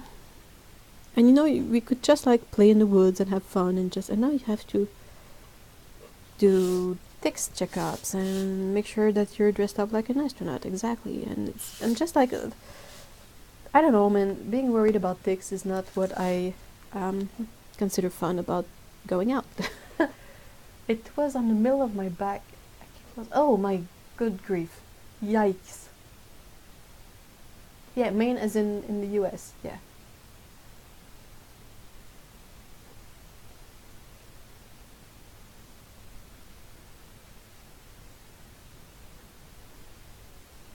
I just can't. If I went camping now, I would have to worry so much about ticks that it would take the fun away from camping, you know. Besides, I don't drive, but if I went to Maine again, like it wouldn't be the same because you cannot really focus on having fun when your consideration is like, am I gonna catch this disease that is gonna ruin my life for an indefinite amount of time? Yay. And yeah, basically I learned through Denise, I think, Denise Sudden from In Liquid Color, that or was it in the chat? I don't know, but I learned that possums, they eat ticks. And I was like, oh, what? Bring possums! Give us all the opossums, come on. I want them here. Let's have an invasion. We already have all sorts of weird critters, so let's add possums to the deal and let them loose in the forest and have them eat all the ticks. Have a freaking buffet, guys.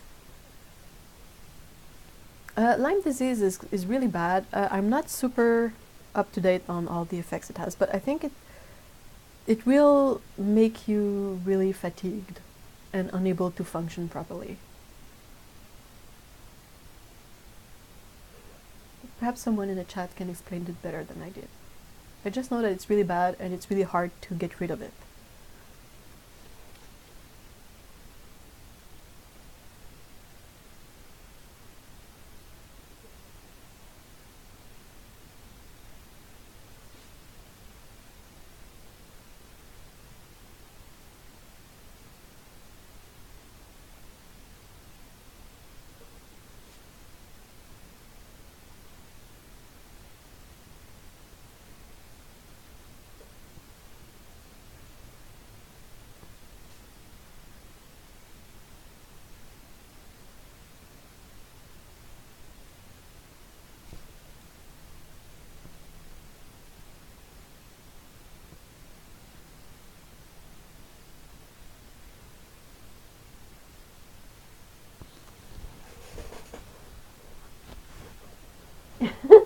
Opossums are so weird and ugly looking though. I know, I wasn't super keen on them before. I was like, they kinda look like a weird rat thingy. But when I found out that they eat ticks, they became my favorite, one of my favorite things. Because I'm like, they naturally eat one of the things I hate the most out there. So that makes them so freaking awesome. Is it raining outside? Not now. Seems to be partly sunny. There is a good cloud cover though, so it might rain later.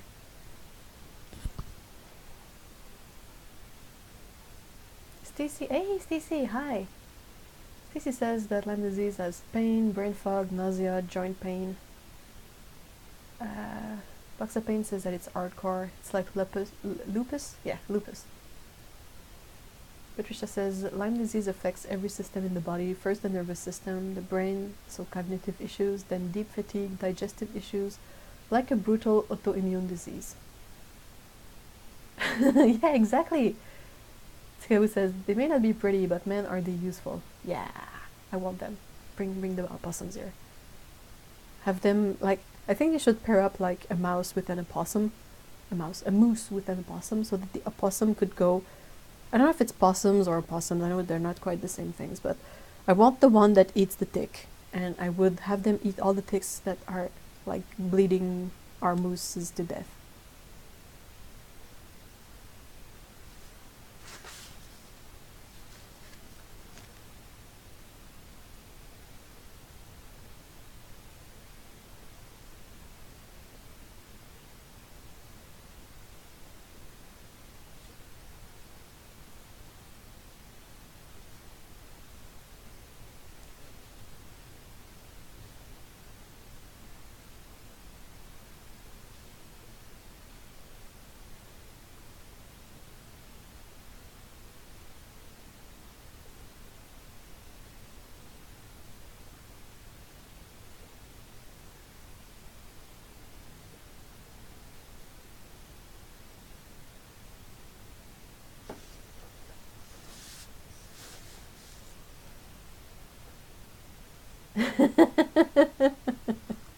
Two opossums per sketching kit.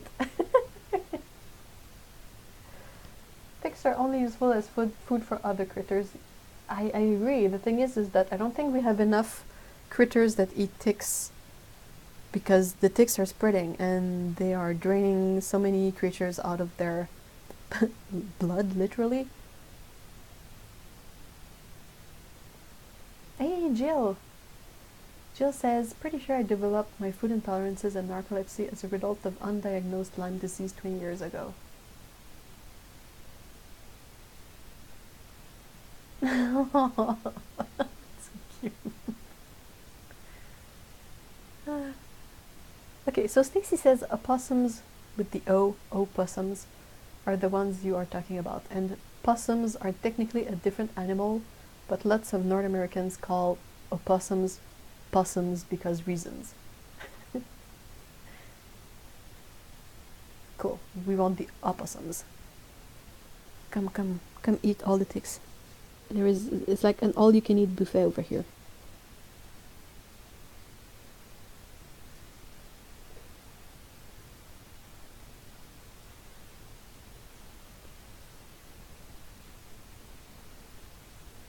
I forgot to try the other one.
I don't know if opossums would survive our weather. I hope they, I hope they could adapt. They're like, we have trees. We do have those. I know. I don't think that opossums are perhaps suited to this climate, but I wish. I can wish, right? That's free. I can do that. Hey, welcome back, Heather.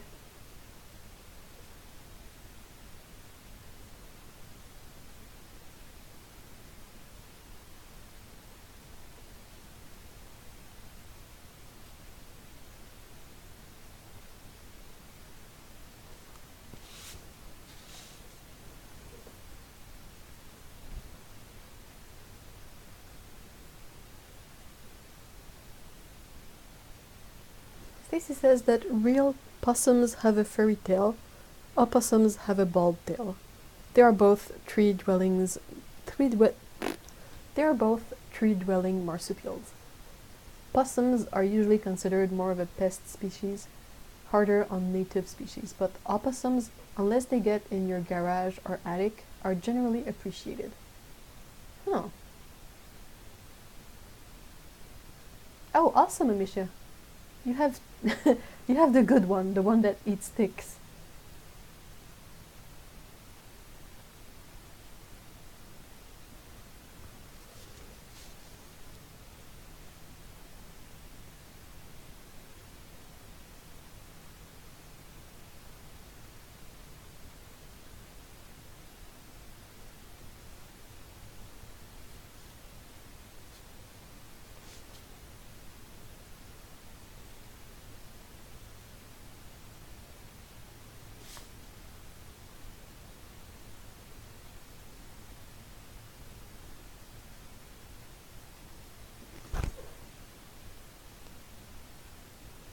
Still nasty-tempered, toothy little nightmares.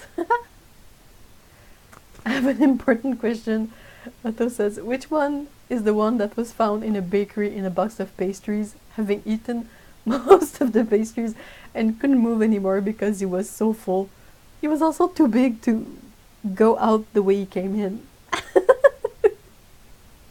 I love that story.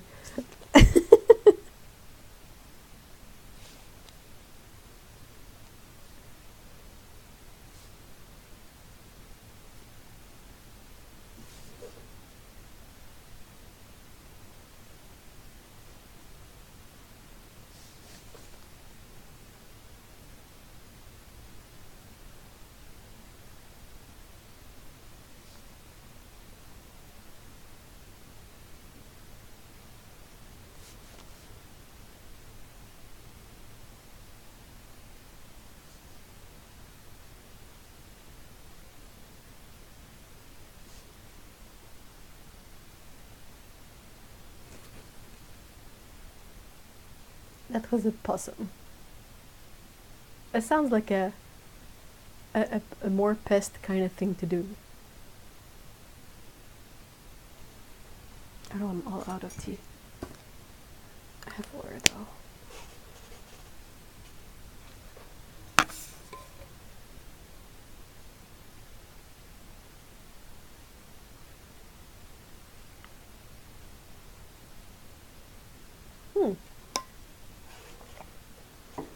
Do bunnies eat ticks as well? I was under the impression that bunnies were mostly eating plant stuff. But I'm not super knowledgeable about bunnies, mind you, so...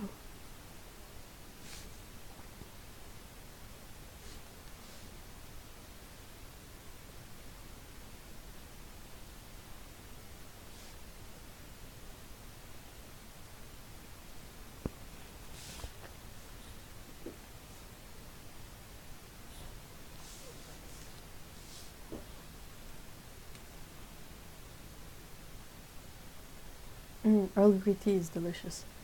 Oh, bunnies eat slugs, really? Huh. Oh no. Stacy says that possums are an Aussie native, but they've caused a lot of damage in New Zealand where they eat things like the eggs of ground nesting birds, and some other species necessary for the native food chain. That's not good. Well, we can take the extras. Bring them here. Oh, there will be a problem here too, I guess.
Guinea fowl eats ticks. Well, I'll take those. Hi, Holly.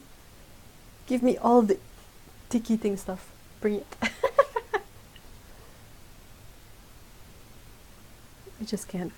Ticks are really one of my least favorite bugs. Or, I don't know, insect? Arachnids. Disgusting thing that might kill you. Slowly and painfully.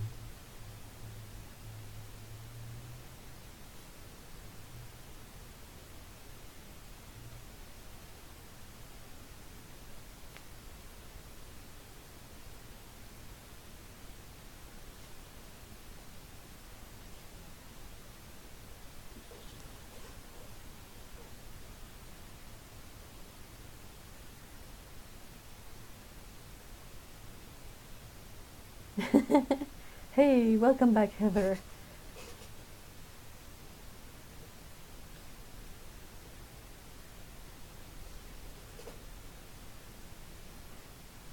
Almost done with inking, guys.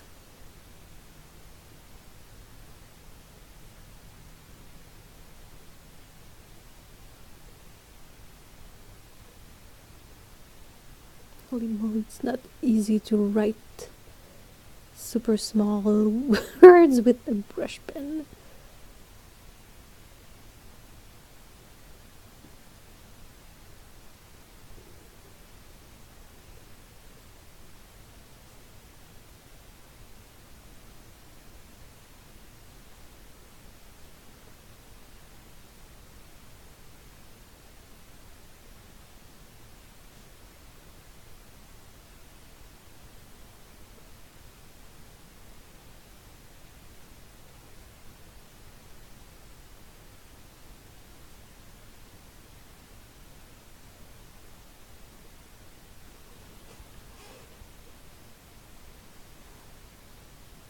Guinea fowl, chickens, young turkeys, and dangerous bugs.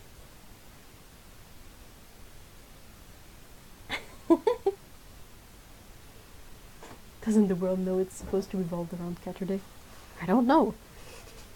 Should be a holiday every week. It kinda is, but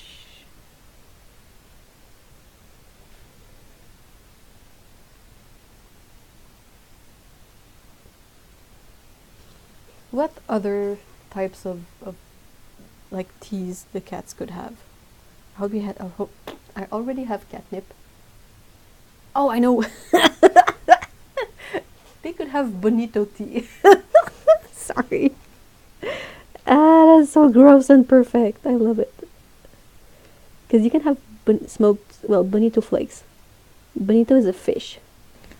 So it's basically fish flakes that you use to make dashi, which is broth. We come back to broth again. I think that's hilarious.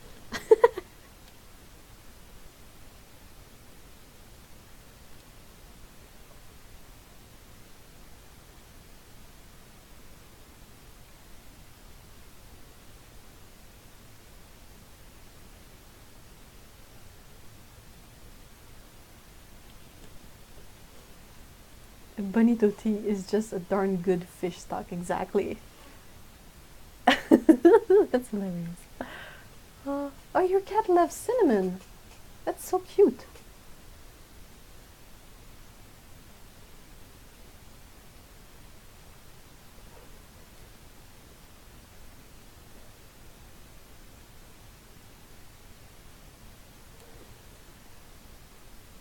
Alright, I think that's about done for the inking.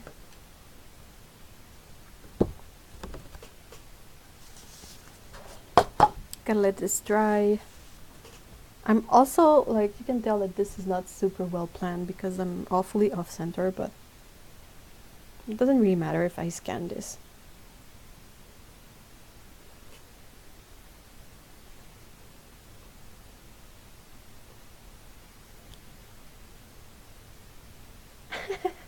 Oh, that's so cute, Sukabu. I've never heard of a cat enjoying cinnamon before. Alright, so let's still prepare for paint.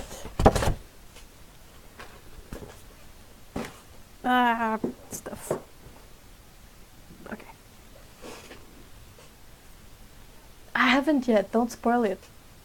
Though I need to check up before I watch it who has been kicked out. Because if certain people have been kicked out, I might not watch it. I think I will look this up right away. While the stuff dries. Hold on. Where is it?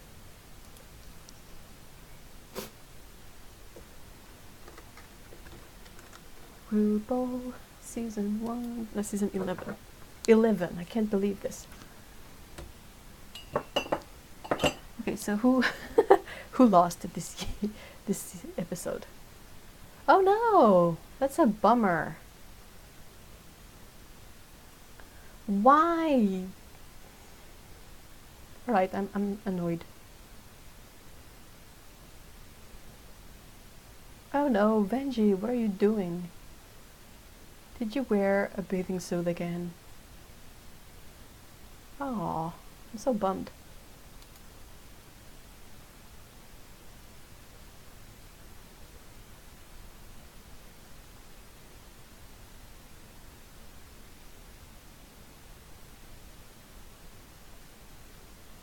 Yeah, I wish. And not only was she not eliminated, but she was in the high. I just can't. I can't.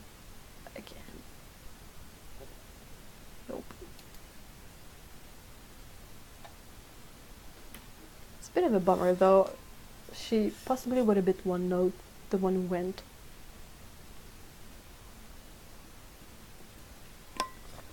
I really don't want Benji to go. She makes me laugh so much with her Muppet voice.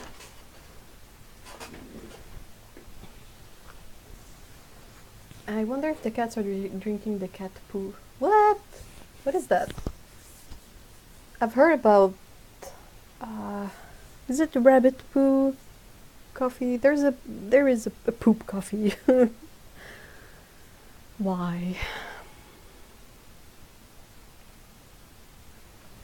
That's about the only thing I have to say is why. Who is terrible? Benji? Benji is awesome. Benji is hilarious. The voice can't. Miss Benji. Miss Benji.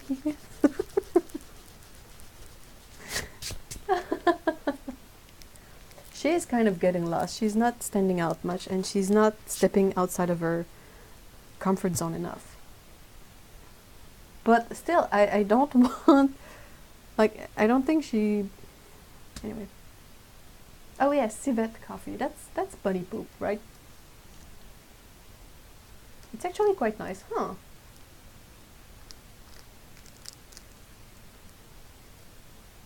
Silky is terrible. I absolutely don't get it. Everybody who doesn't watch RuPaul is kind of lost at this point. I am sorry, but I need to be able to share my offense with someone. I was expecting her to leave much earlier on because she showed up in one of the runways at the beginning with an outfit that had like red fur, and you could tell that it was like hastily cut and basically hot glued to the shoulders, and it was really not pretty, and it looked really like hot glued together, and it was really embarrassing to watch, and nobody commented on that, and I was like, but that outfit, you sent Miss Cuckoo home for wearing like shorts and a basic top, but you won't send Silky home for wearing like it's basically hot glued stuff at the last minute. It's really bad.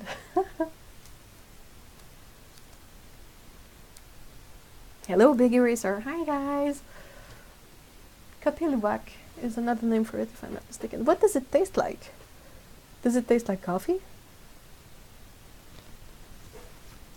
I've never watched any of these reality shows. Oh, yes. So glad. Box of Paint. Yes, Silky is terrible. We're talking about Drag Race. For those who are unfamiliar with, Drag Race is sort of a reality show about drag queens. They start with something like 14 queens, and every week the ones that do the least good on the challenges, they are doing a lip sync challenge, and the one that loses the lip sync challenge goes home. So basically for about 10 weeks or so, they eliminate one queen per week, and at the end you have like 3 queens generally, and one of them is crowned the winner of that specific season. And it's a really fun show in a way because it's super creative, I find, and they have great personalities usually because they're drag queens, so they don't have to ham it all that much. It's already pretty hammed up.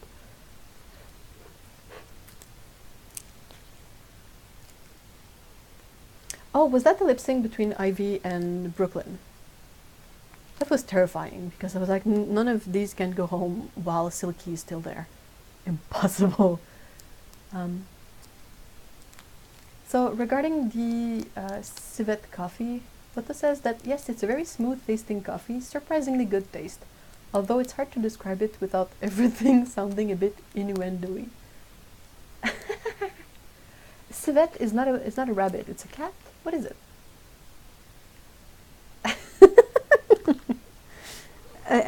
I wouldn't.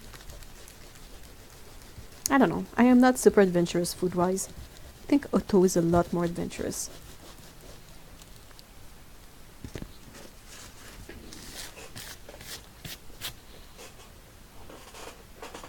I don't really watch TV, but I will make an effort to watch Drag Race. It's a really, well, not all seasons. Some seasons were really dull and boring, and past a certain point I stopped watching them because all the queens I liked were gone, and those that were left I found dull and bland. So that has happened, but generally it's really fun because it's super creative. So they have like contests that are you have to create a runway, like a fashion outfit out of farm equipment, like fabrics like denim, and like, you know, they have a theme, and sometimes the theme is not super obvious what you can make from it. So it's kind of funny.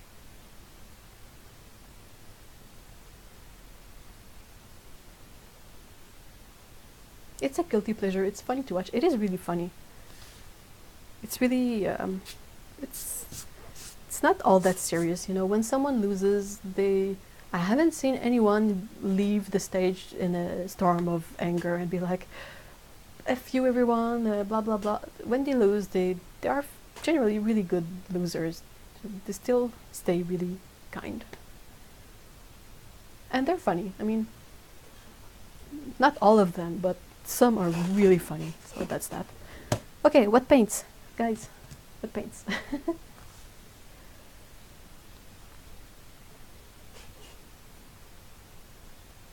I'm amazed at all the stuff that Otto will try, all the food stuff, because I'm like super. I mean, I think part of it is upbringing. No, I don't have a Cotman set. Are you kidding me?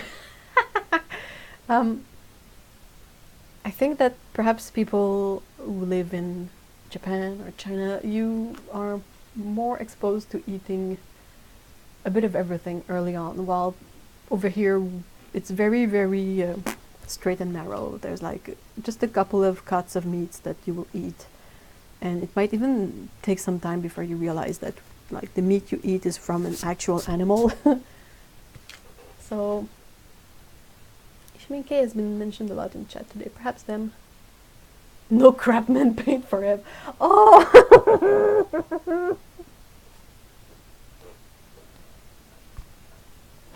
Oh, wow, that's brutal. Bam!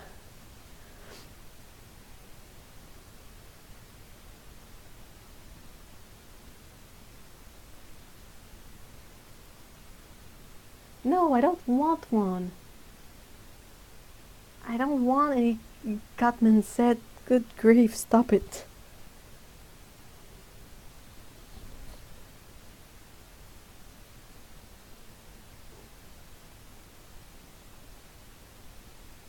I'm trying to think in terms of sets and the colors I will need to paint this. Or at least the colors I want to use to paint this. I'll just smudge it a little bit. It's fine.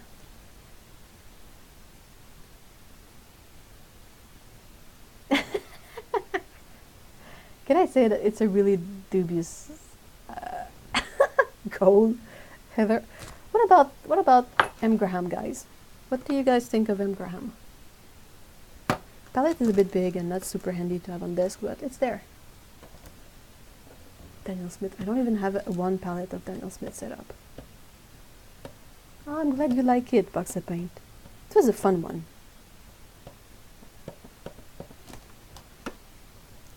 I have a couple of colors in there that have a really weird wet dog smell.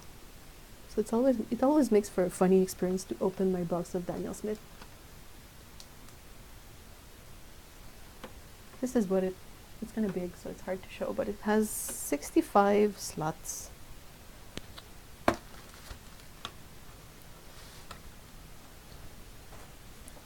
This is the swatch sheet.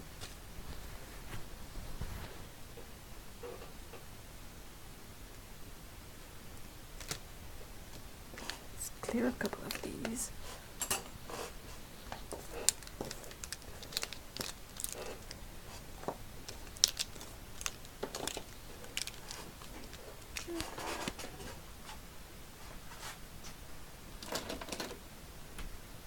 And Nevna is not a paint set. Oh, Patricia, can you use M. Graham? Because I was thinking, if you can, they're really fun. They're really affordable at Curry's.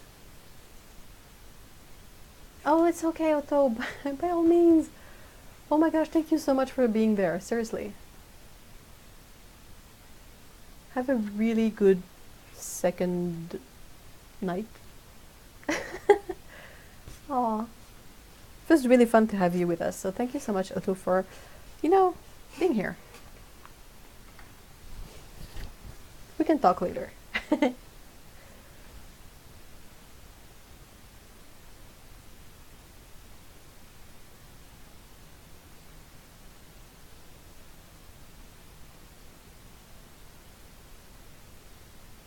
Thank you so much for being there and for being an awesome moderator, Otto. It's always much appreciated. I can gross you out with the things I eat. I know you can, but that's okay. As long as you don't force me to try them, I'm good. I'm good with it. Good night, Otto. Catch you later. Let's shuffle things a bit more.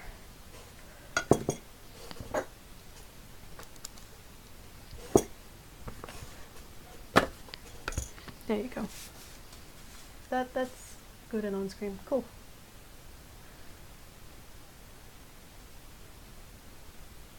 Oh no, Patricia, that's a bummer. Good night, Otto. Sleep well. Yeah, Otto is in Japan right now.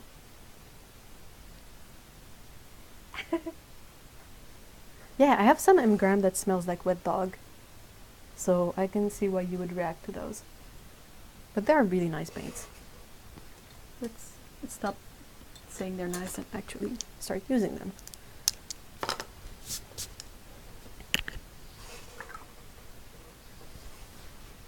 Okay.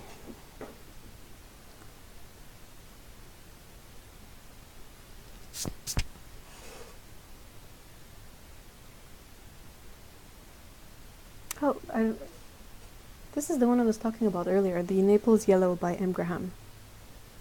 Kind of this soft, a bit like yellow ochre, but more soft color. Is that one of those massive? Yeah, that's one of the really big 65 pan studio palette.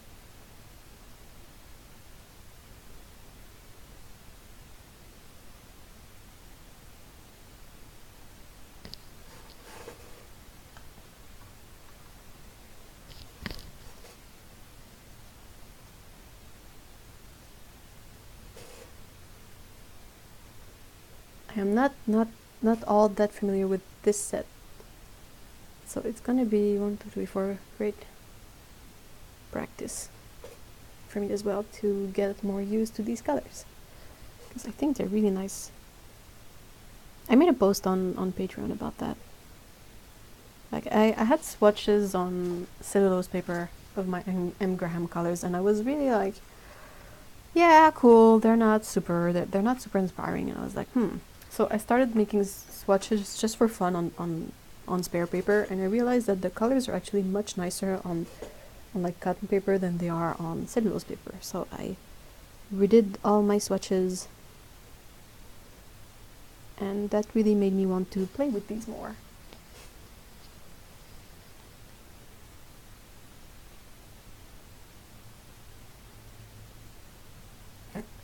I guess that Havoc has a lot of things to say. Patricia says, I'm going to give them another try this summer when I can open the windows. Oh yeah. Oh yeah, wait and try them again. I think it's worth it. I can try and sniff them to tell you which one I have that are perhaps smellier, but I think it might vary depending on the stock you have. I know that I think my Terra Rosa is a bit weirdly smelling, and the sepia one is also really wet dog smelling. Because some of them, they really don't have any smell. Don't you have a couple of M. Graham already? Then I think Otto sent you a couple of them, didn't she?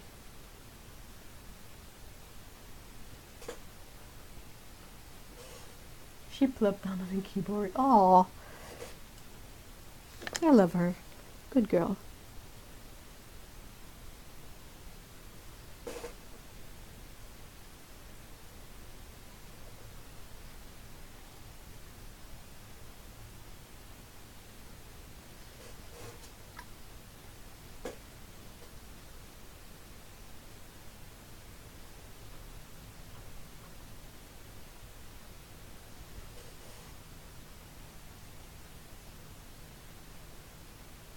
Cassine smell. Oh.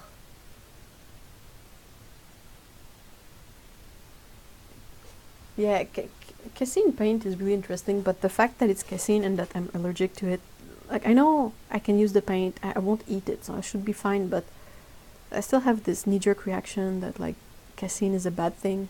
But I've seen what James Gurney paints with it, and I'm like, whoa. It's like gouache, but when it dries, it's a bit like acrylic in that it doesn't reactivate. I removed the sepia from my palette and will test them individually. Oh yeah, that's a good idea.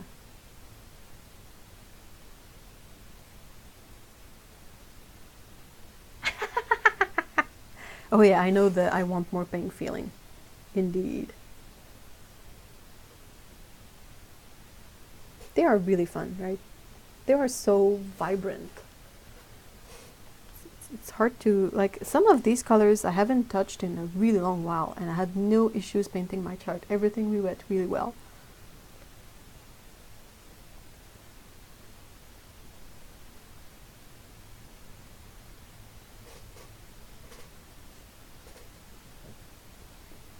I have weird hiccups, so I'm sorry.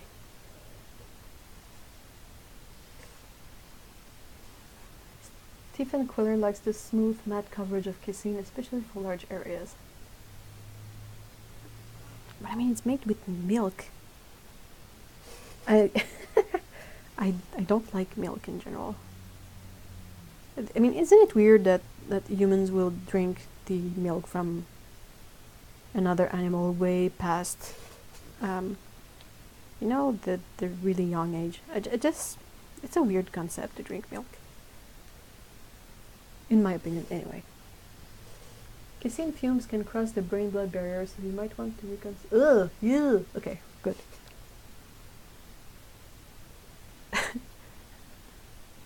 Anyway, I'm just like, I have all these watercolors and the gouache, so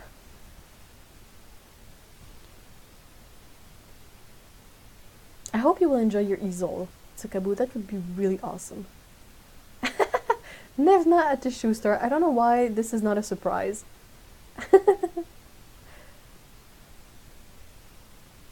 Picture drinking milk directly from the cow. You're not weird at all. No, not absolutely not, right? Perfectly normal.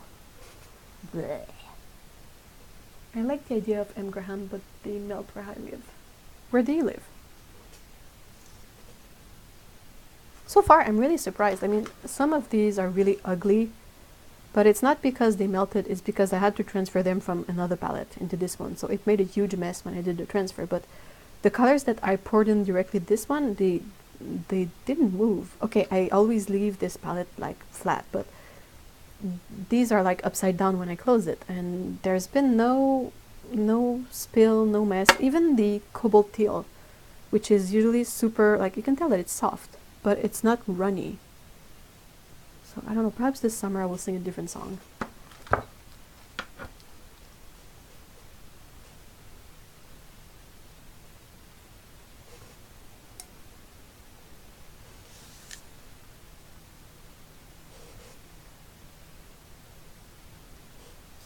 I'm starting by painting the things that I know what color they'll be.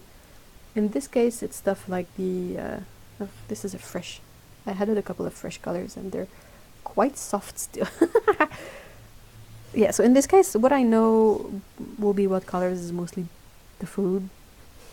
So I'm starting with that.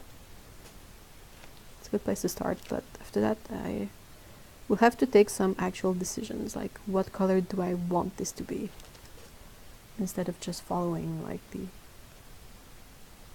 logic of it.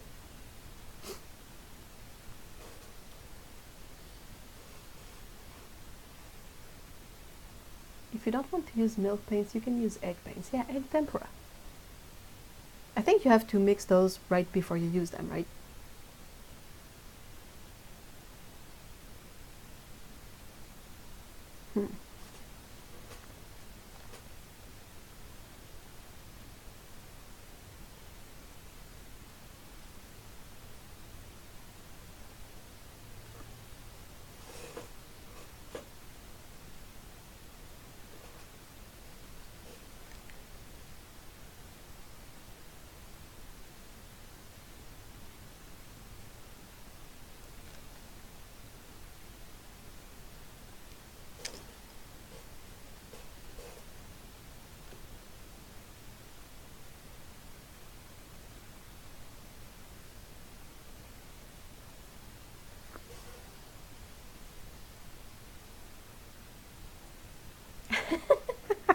Yeah, there's quite a good few puns in there. Most of them came from the chat, so I think all of them came from chat actually.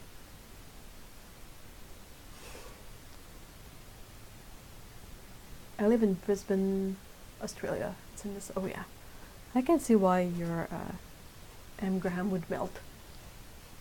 I'll have to check mine in the summer because it's been really bad the summers lately. So. My M. Graham Pearl Scarlet infected my raw sienna after I flipped the palette accidentally. It looked like a bloody mess. Oh no! Oh, though I think the most bloody color is pearly maroon. That's really, that's a bit unsettling. That's to that point of weird and bloody.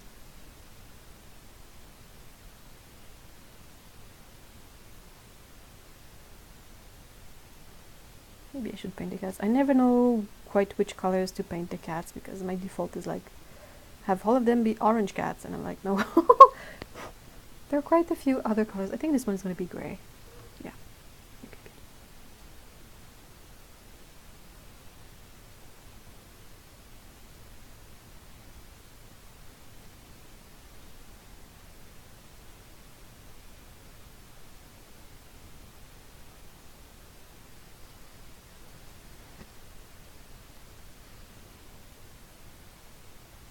Oh, okay, cool. I'll check it out, Movina. I'm curious.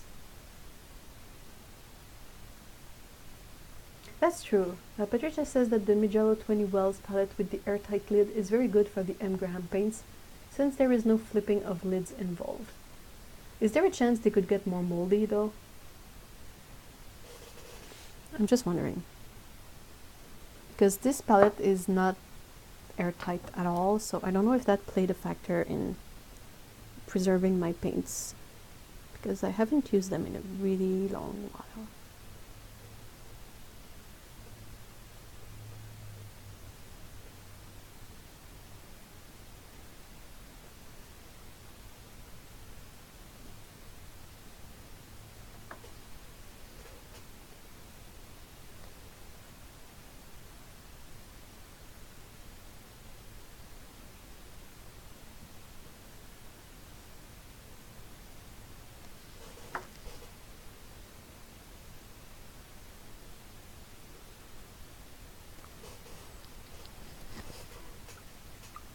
Hey, Ellen! Hi! Yeah, that's kind of what I did, right? A Russian blue, kind of gray. Well, that was my intent anyway.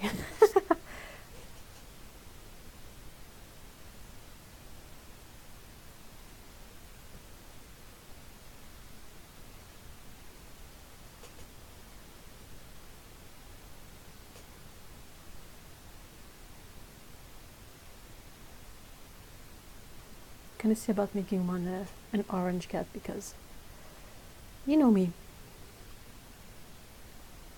I love my orange cats.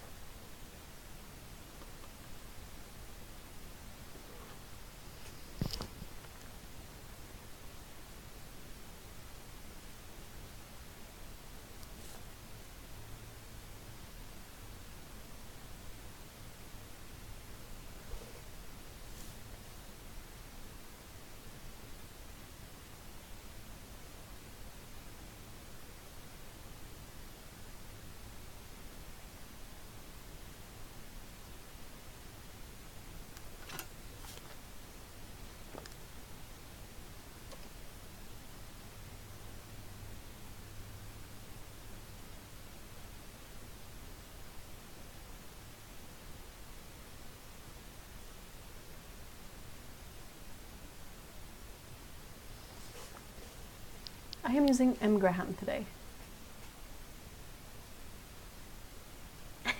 Heather is still fighting with Havoc for the keyboard. Then says, speaking of mess, I transferred some red pigment, from a bag to a jar the other day. Oh no!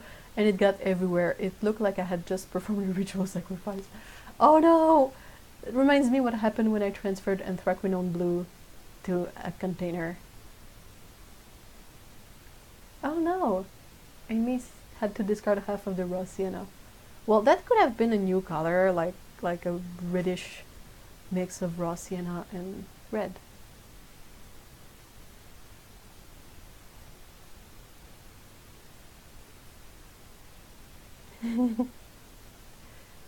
Ah, the Mijello palette for gouache. I still haven't solved the palette for gouache mystery. Still bothers me. Patricia says it's possible for mold, but if you let them sit out for a bit before closing, that might work. It's true. They're still fighting with Havoc for the bed/keyboard. Why did you remove Prussian blue from your palette then? Oh, you have a cat named Keanu. That's perfect. You kept the second keyboard for her to lie on. Oh wow. Oh wow, Tsukaru. Jessica who says that her two boys who usually can't stand each other are curled up on her bed for the first time. Aww. Evidence is in the dealership. Darn cats. 42 use of orange painted. Whoa. What? Hot damn.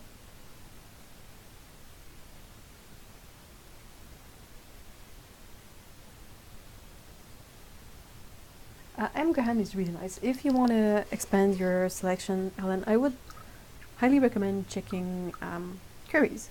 You're in Canada, right? Curry's has the best price for M. Graham for us. Okay, what color should I put the kitten? Paint the kitten. Oh, there's the one in the... I think this one's going to be a black cat. It's going to be mostly a light black, well, a grey, though. It's because it's behind the window and I don't want it to be too overpowering, so I'll start with a really more muted grey. I am using black paint. I am using black paint. What's up with that? Because it's fugitive, it fades quicker than alizarin and opera. Oh, whoa. That's bad. Yeah, I can see why you would remove it. It's kind of sad because it's a beautiful color. Dilute calico.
That's very true. Without cats, YouTube wouldn't be the platform it is today. Oh, I think the tiny one is going to be like a young Siamese type cat. So it's going to be a very subtle darkening of the nose and the ear tips, and because that's really cute.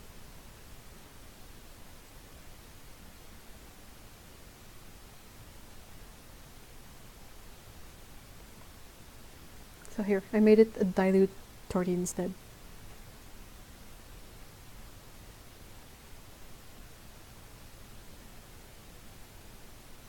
She's the one you send when a customer is being a bad customer. Send the torty.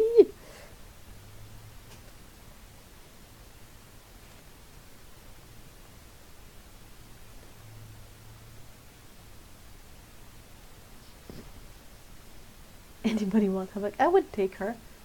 I love her. She's so cute.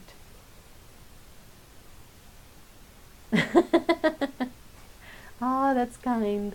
Amy says, the illustration is so super cute, makes you want to go out and get an overpriced coffee at the shops.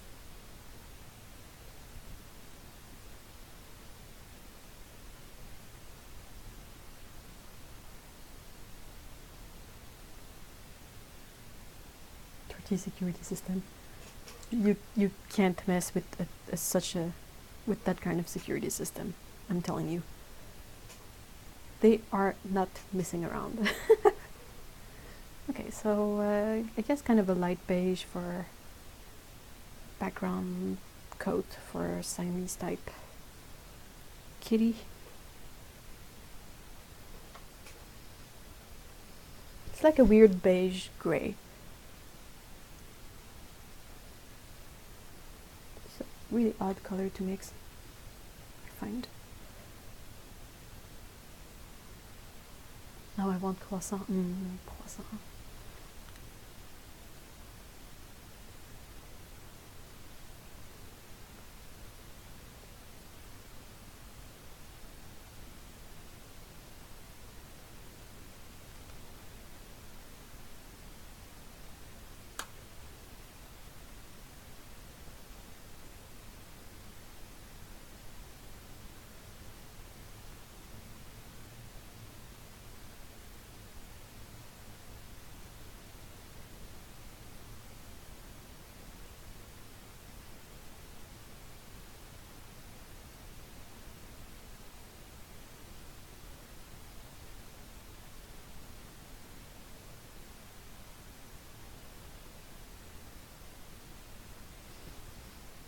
Hey, welcome back, Lena.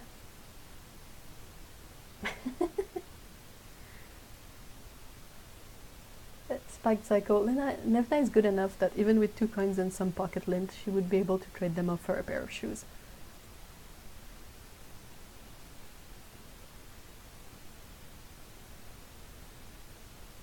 Ah, wow, Tsukabu, that sounds amazing. Biggest buttery croissant.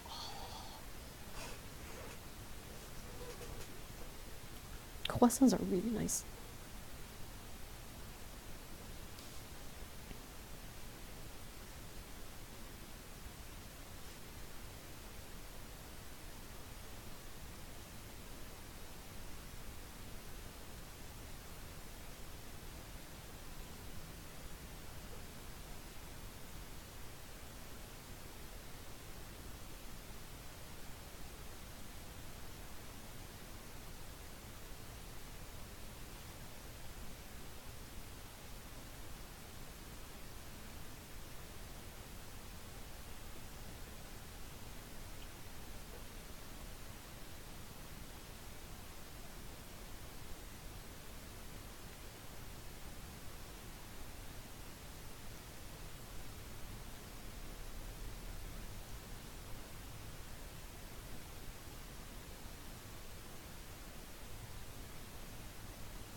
They were so super flaky, not crumbly, but flaky.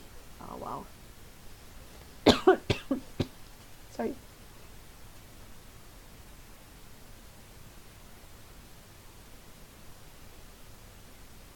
That's really nice.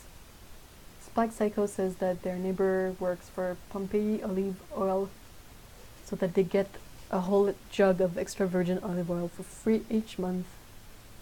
That's pretty cool.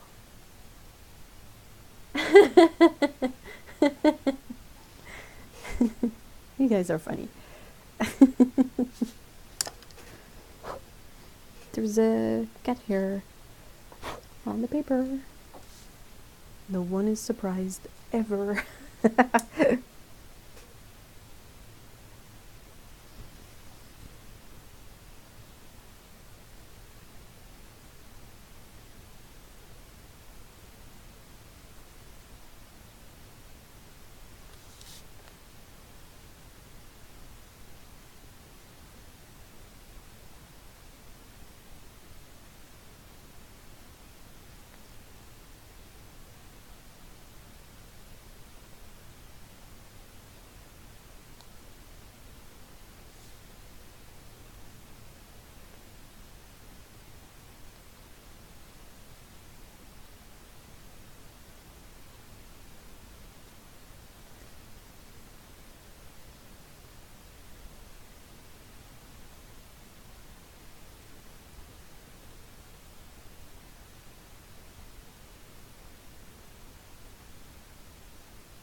Oh, cats and swears. Wow.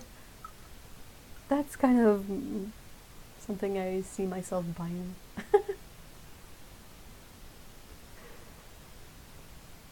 could definitely see myself buying that.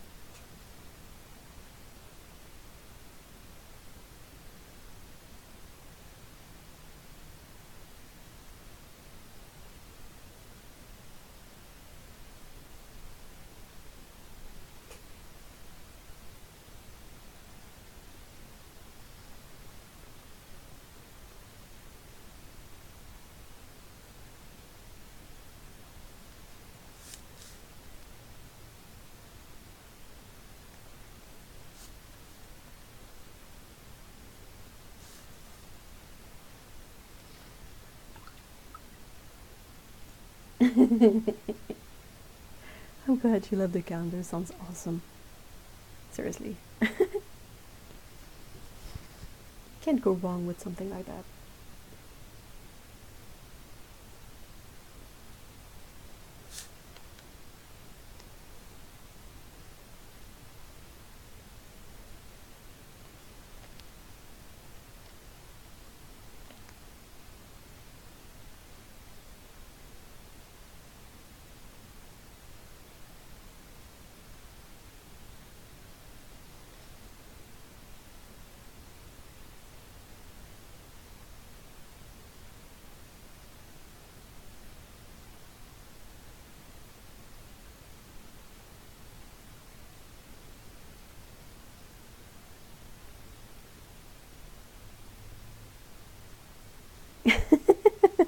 I'm glad you like the Siamese kitten.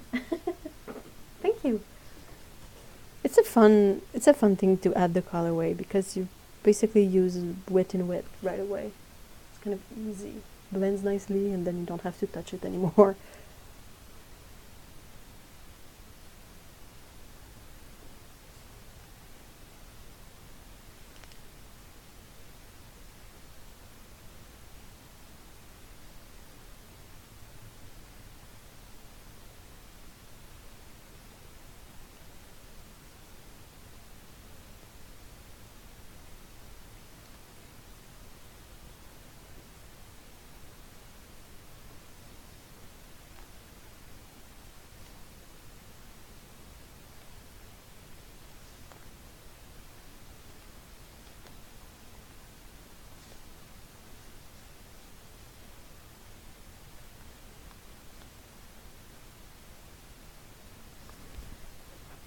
Oh, bye, Jill. Thank you so much for being here.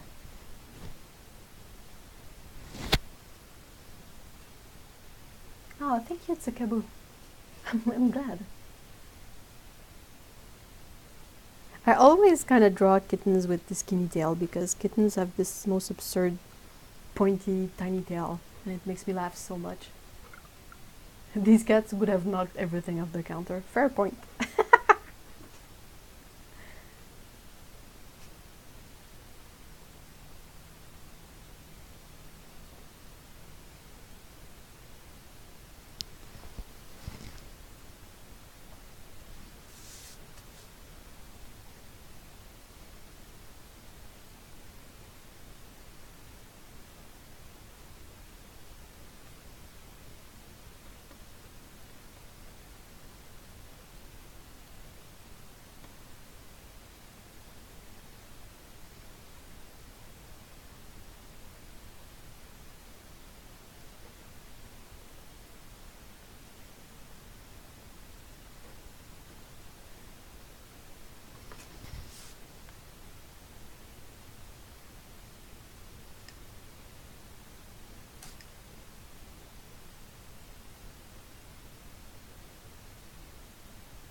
No dogs allowed in the cat cafe.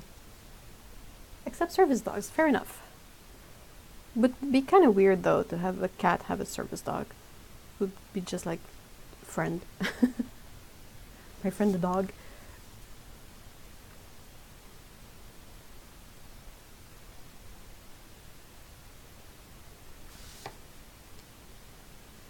This angle is really hard to paint because I have quite a strong glare from the lamp, reflecting off the wet paint, so it's really hard to see what I'm doing. Cats are fascinated by gravity. That's a really nice way to put it. Gravity and printers.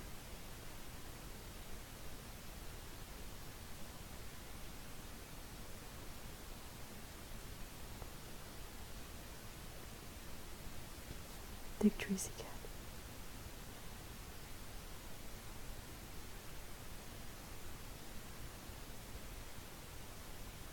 It's a really rough movie. I think it's a... I don't know who will get this one, but I think it's like a Castiel cat. Though probably coloring is not necessarily a good match for Cass.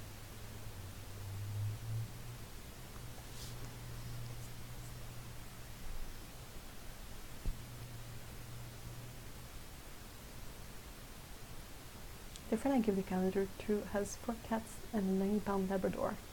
The dog was raised by the cats. Oh, she thinks she's one of them. That's so cute.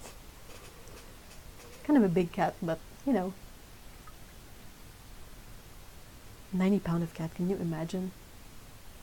Well, it's necessarily like a big cat, like a small, I don't know, a puma. I have no idea what big cats weigh.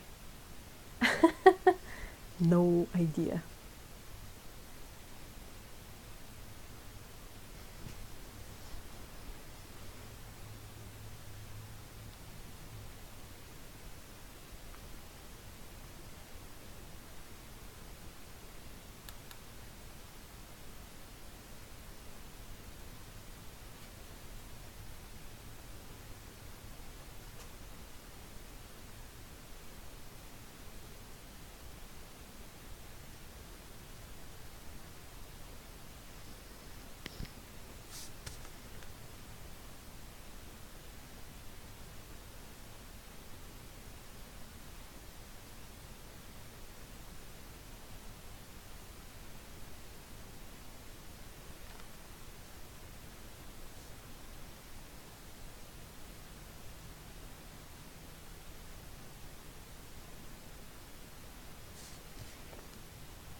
This is a mixed up blue. It's a palette mud with anthracnone blue for the coat and that same color with Payne's gray, yeah, for the edges.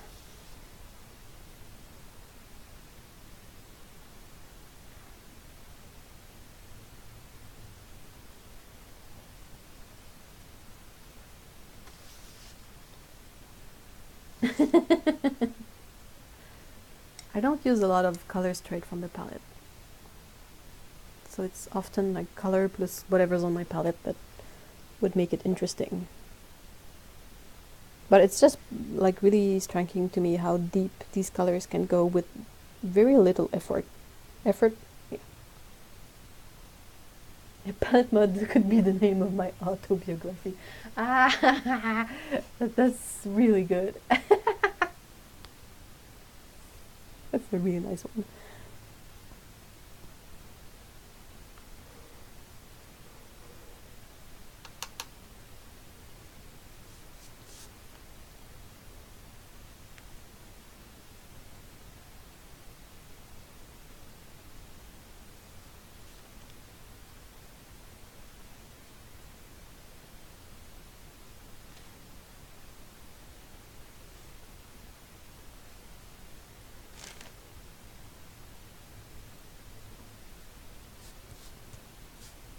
I'm getting closer to having to decide what's going to be the color of, you know, the cafe stuff, like the uniforms. I really don't know.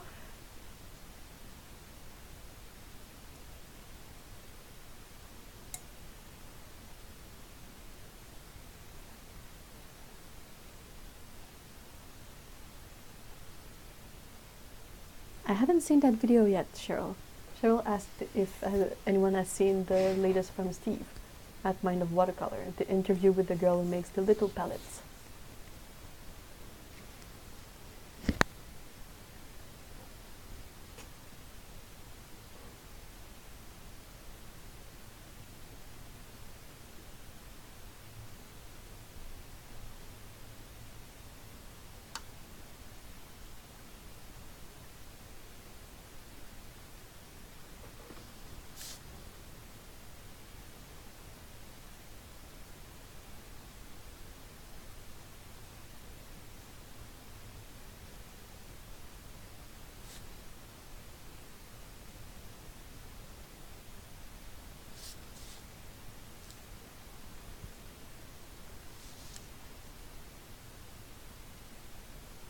What era do I want? Oh, I don't really. I think I might just look at my swatch card and find a color that I feel like adding to this stuff. That could be a good way to go, right?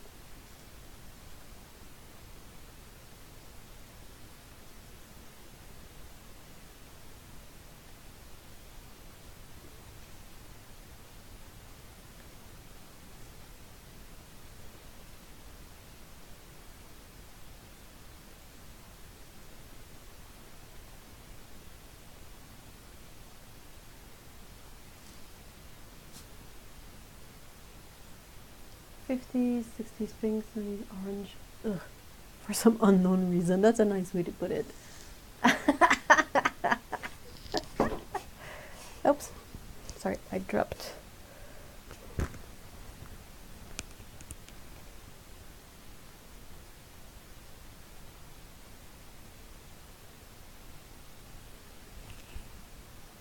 I have muted.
That's true, I agree. Too bad Graham doesn't have a good opera. They're lacking a bright neon pink.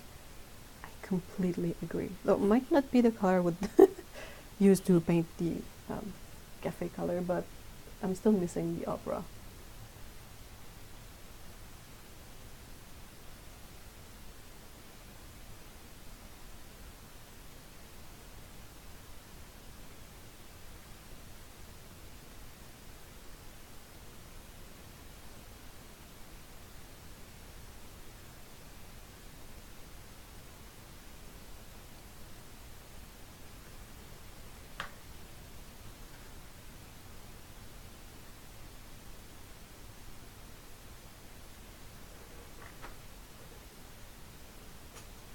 Whoa. That's the thing that happens all the time with Graham, is that you go in expecting the color to be like every other paint. So you go in and you know, work the pan like with a vengeance. But you don't really need to. These paints are already super soft, so I ended up with way much more raw sienna than I intended.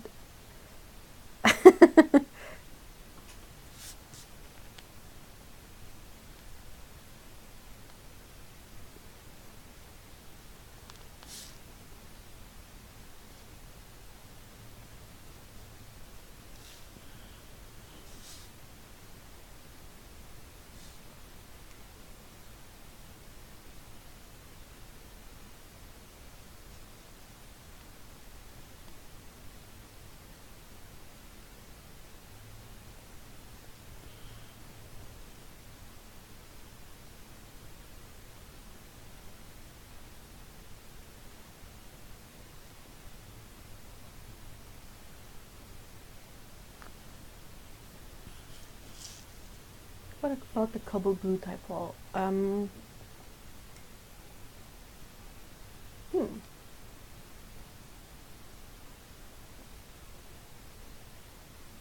You get an explosion of color. Yeah, exactly. Frito beans. Yeah, well, that's the, I think that's the idea behind the name of furry beans. It's because of the toe beans. One of the most important part of cat anatomy. Toe beans.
A bit too dark.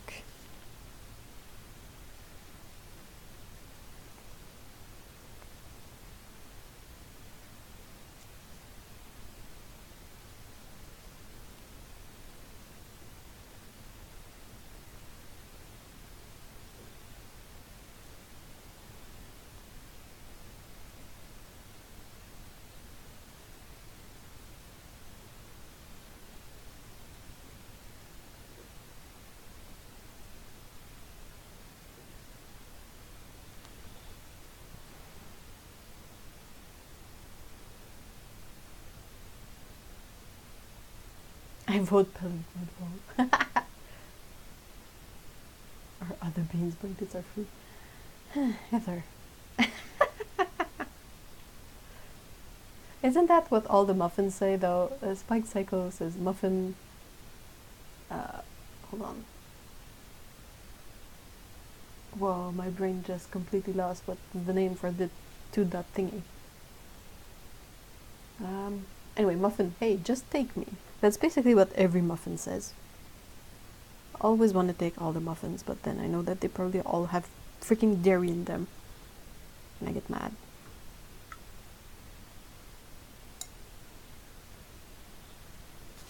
I think the floor is going to be really like a suggestion because I haven't like outlined anything. I'm gonna have some shadows so that they stand on something, but I don't know how far I will take it.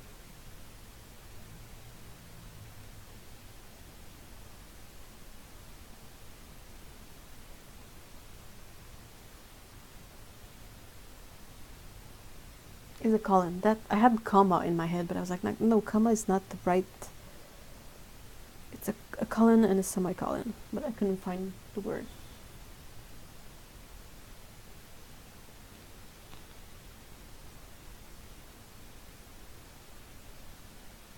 Back another TNT break. What's a TNT break? I'm a bit worried about asking, but I don't have straight up cobalt blue from. What about this manganese blue? What do you guys think?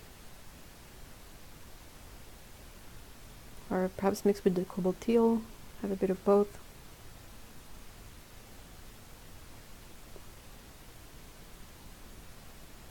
Tea and think.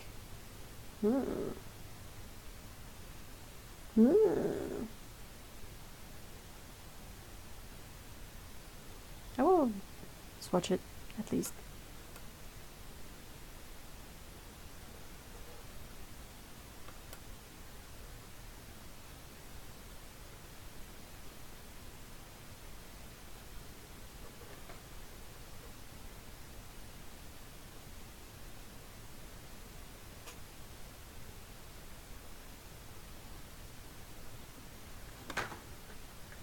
A tea and tinkle. Mm.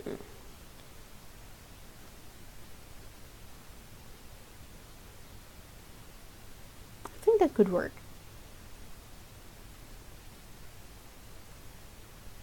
Oh, Mikey, that sounds amazing. Yeah, that's what I'm thinking. Okay, let's commit to it.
They don't have regular manganese, they only have hue. It's manganese blue hue, but I mixed it a bit with cobalt teal. Just a bit. Now, straight up manganese is gone. We don't have manganese anymore. Dan has possibly some, but that's about it.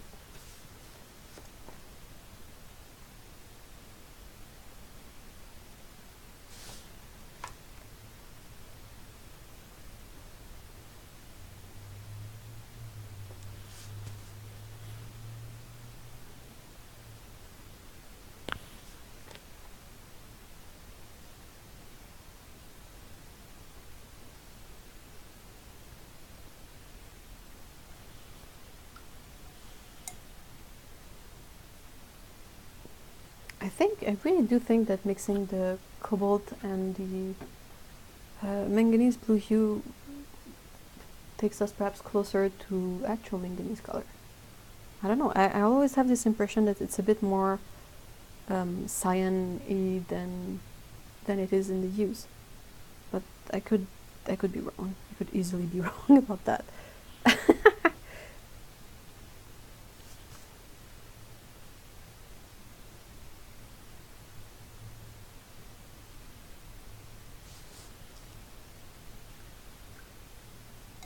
I miss the original manganese as well. They haven't really managed to create the hue that does the same thing, you know.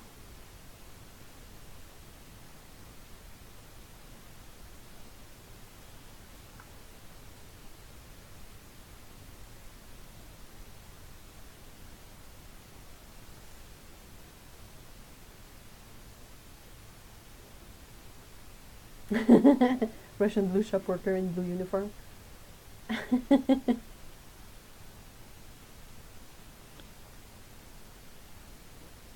We need to ask Dan when he comes back if he plans on making more of his manganese blue color.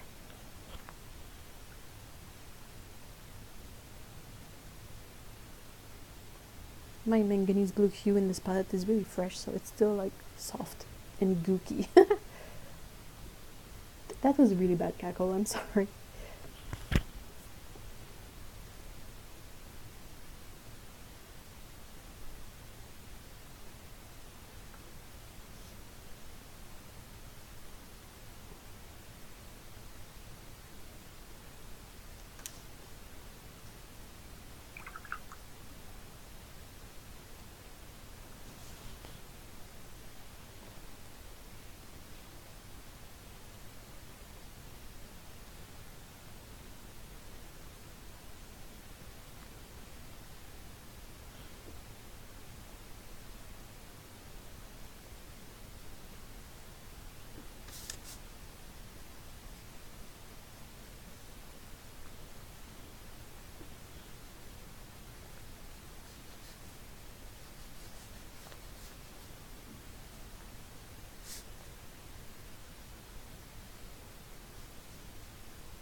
what a decent price for a tube of 15 ml Holbein Manganese Blue PB33 say on eBay. You know, I would check first to see if Holbein has ever done Manganese Blue PB33, because the risk with eBay is that you might find some bootleg stuff.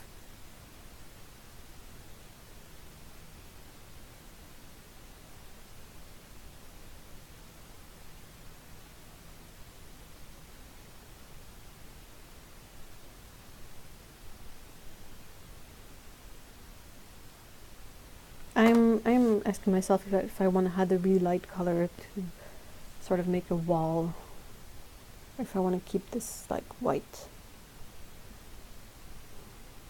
And welcome back, Dan. We have a question for you actually. Do you plan on making any more of genuine manganese blue pans?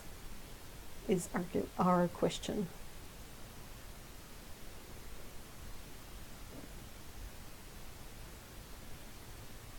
Yeah, I was thinking a really pale beige or ivory. That's what I was thinking, so I'm glad you're thinking the same.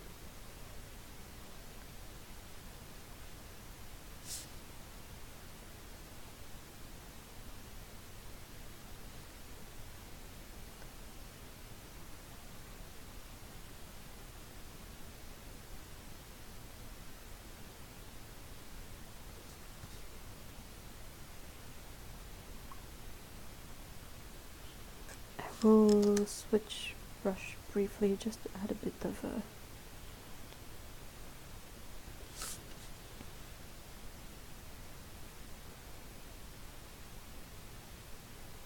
border on this thingy.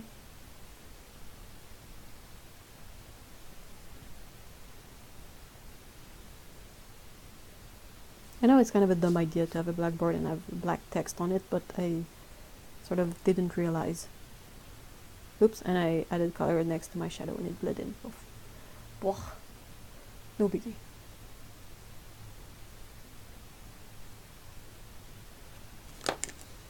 So Dan says, yes I do, I am in the wrapping process. So yes, Dan will have more manganese blue. What pigments are in the M. Graham manganese? I will check, but I do think it's like PB15 and white. Hold on.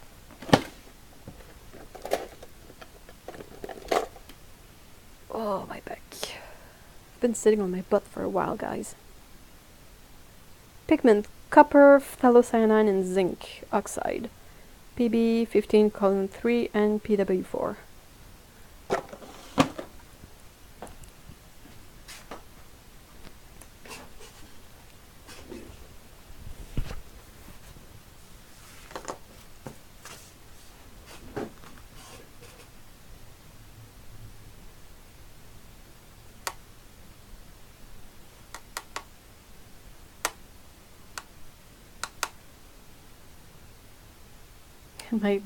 My rinsing water is getting kind of gross.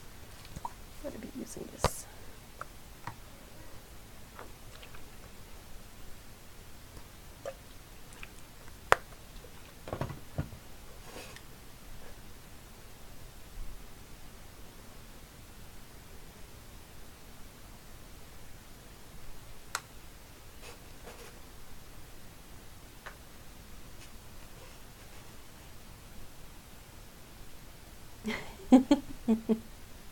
Aw, Havoc is so cute.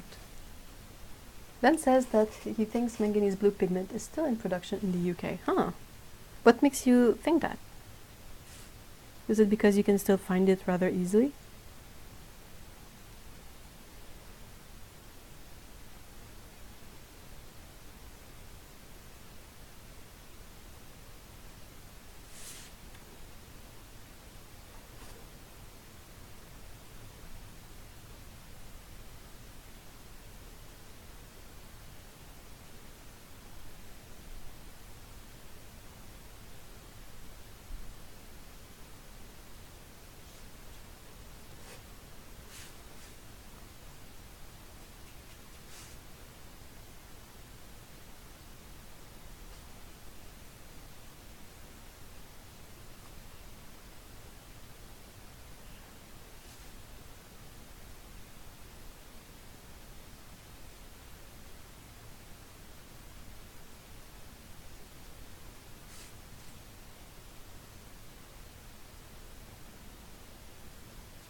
Dan says, yeah, and Wallace Seymour just made some watercolor with it, and where would they get such a large quantity? That's a really good question. Have you tried it? Air paint? Oh, bye Tsukabu, thank you so much for being here. I hope you have a lovely weekend.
Oh no! Oh my gosh, Dan, please expand. That's not what I was expecting, I'll be completely honest with you.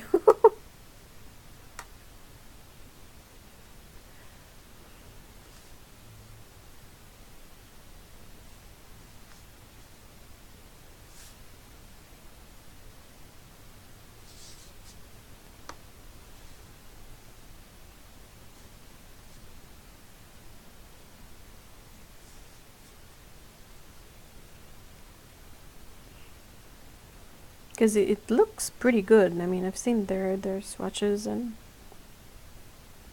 the paint looks great, but I've never really tried it. It's not easy to find outside of the UK, I guess.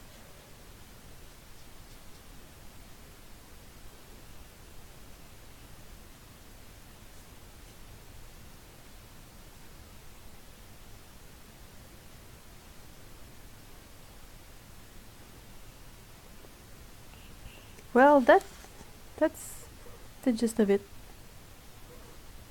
What do you guys think? Do you see anything that could be improved, or I don't know?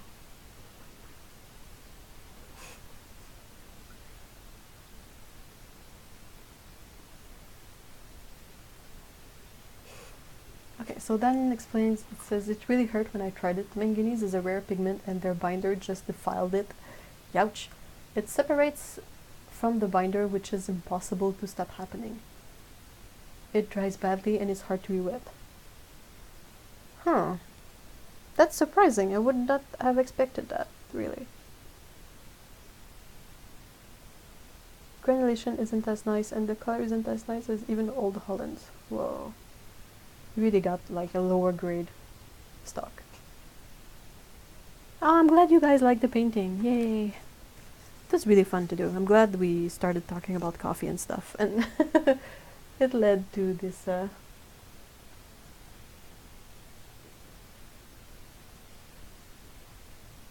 use white and green on the menu. I have to wait until it's dry before I can use these types of colors on it. I could use white to perhaps rewrite some of the stuff, but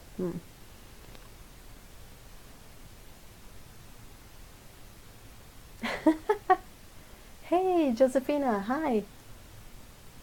See, this is why I come here, straight goods on products.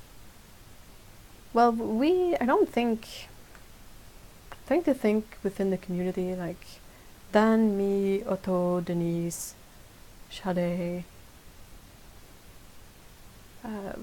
Mickey, like most of us, I know I'm gonna forget some people, I'm really sorry, but I haven't seen a lot of us that were really fond of lying when something is not great. Yeah, I want to see that, Dan. Bye, Stephen. Thank you so much for being here.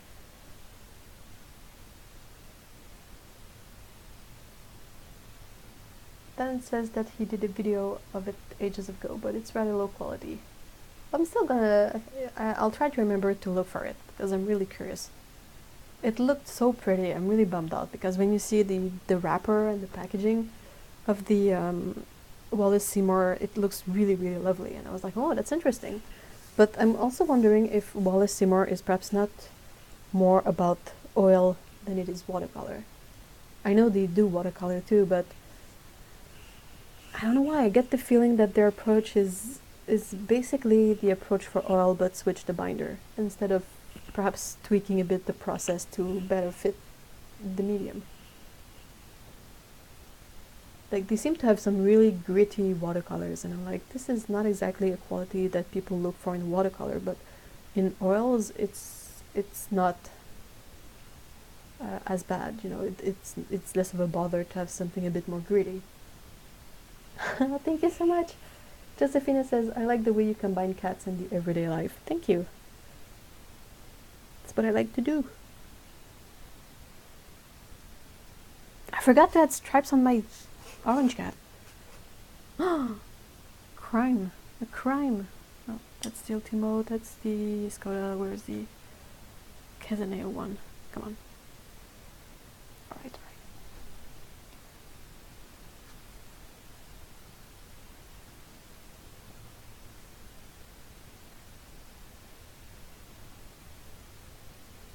I don't know if they've changed the binder. Is it being sold in pan or tube? Well, the watercolor is sold in pan, in tube, sorry. I saw them, like, it was some weeks ago, but I saw a post of their, on their Twitter of their manganese blue. And I mean, it looks nice. The packaging is, you know, the swatch of blue on the tube is really bright and lovely, and it looks super nice, but if anything, we know that packaging doesn't necessarily make the paint, you know.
Buxapine says, I looked it up and found that Turner's is PB15, and it doesn't make sense that it granulates so much when they call it manganese blue. It's a nice sky blue, but I didn't remember it being phthalo.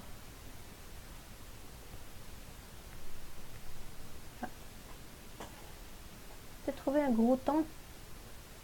Salut Scotty! Bonjour! I have a visitor. I was talking about this stuff, I think it was on the Discord server again, but apparently phthalo colors, left to their own, they will clump really weirdly together. So they add kind of surfactants in them, and they had, it's not things that will change the color, but it will change the way the pigment disperse. So, so yeah, they add this to make the phthalos we know, the super staining, super fine colors. So I figured that when they make fake manganese from phthalo blue, they just add less of this stuff, so it clumps up a bit, like it granulates a bit more. And I thought that was really weird and interesting. Bonito tea must be very fishy. Yeah, well, it's for cats.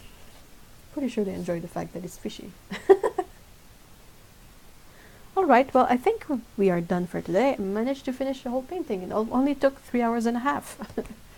Yay! I'm super thankful that you guys stuck around for this long. It's always really enjoyable and fun to spend the Caturdays with you guys and paint cats and talk about all sorts of weird stuff. I will be scanning and posting this on Instagram, and if you want to see it. I am sort of taking a break from Patreon at the moment because I am not super happy with them. Hold on, guys. Je peux la mettre en dessous. Oh, pro. Tu peux trouver la micro? Non, on peut pas sur non, je veux pas, je veux mettre du poil dans ta peinture. Salut. Ouais. Salut. Catbot. C'est avec toi? Oui, j'ai entendu. Trop cute. Veux-tu la reprendre? Veux-tu repartir avec ta babou? Et yep.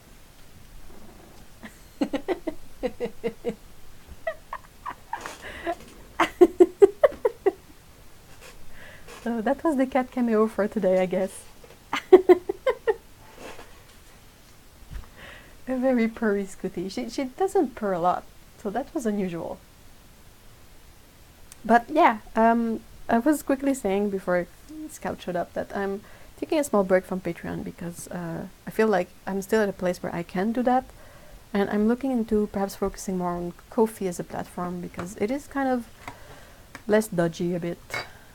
Like Patreon has been getting more dodgy and it bothers me a bit. But anyway, so yeah, if you want to see this, I will be posting it on Ko-fi and Instagram. So there's that, and I will be... the cat stole the show. They always do. I always say that they are the host and I am the co-host. But yeah, I will probably do this again next week so we can get another fun chat next week. And I hope you guys will have a great weekend and will enjoy the rest of your day. And take care. Big thank you to moderators Otto and Heather. Thank you so much, guys, for keeping an eye on the chat. And yeah, bye bye, guys.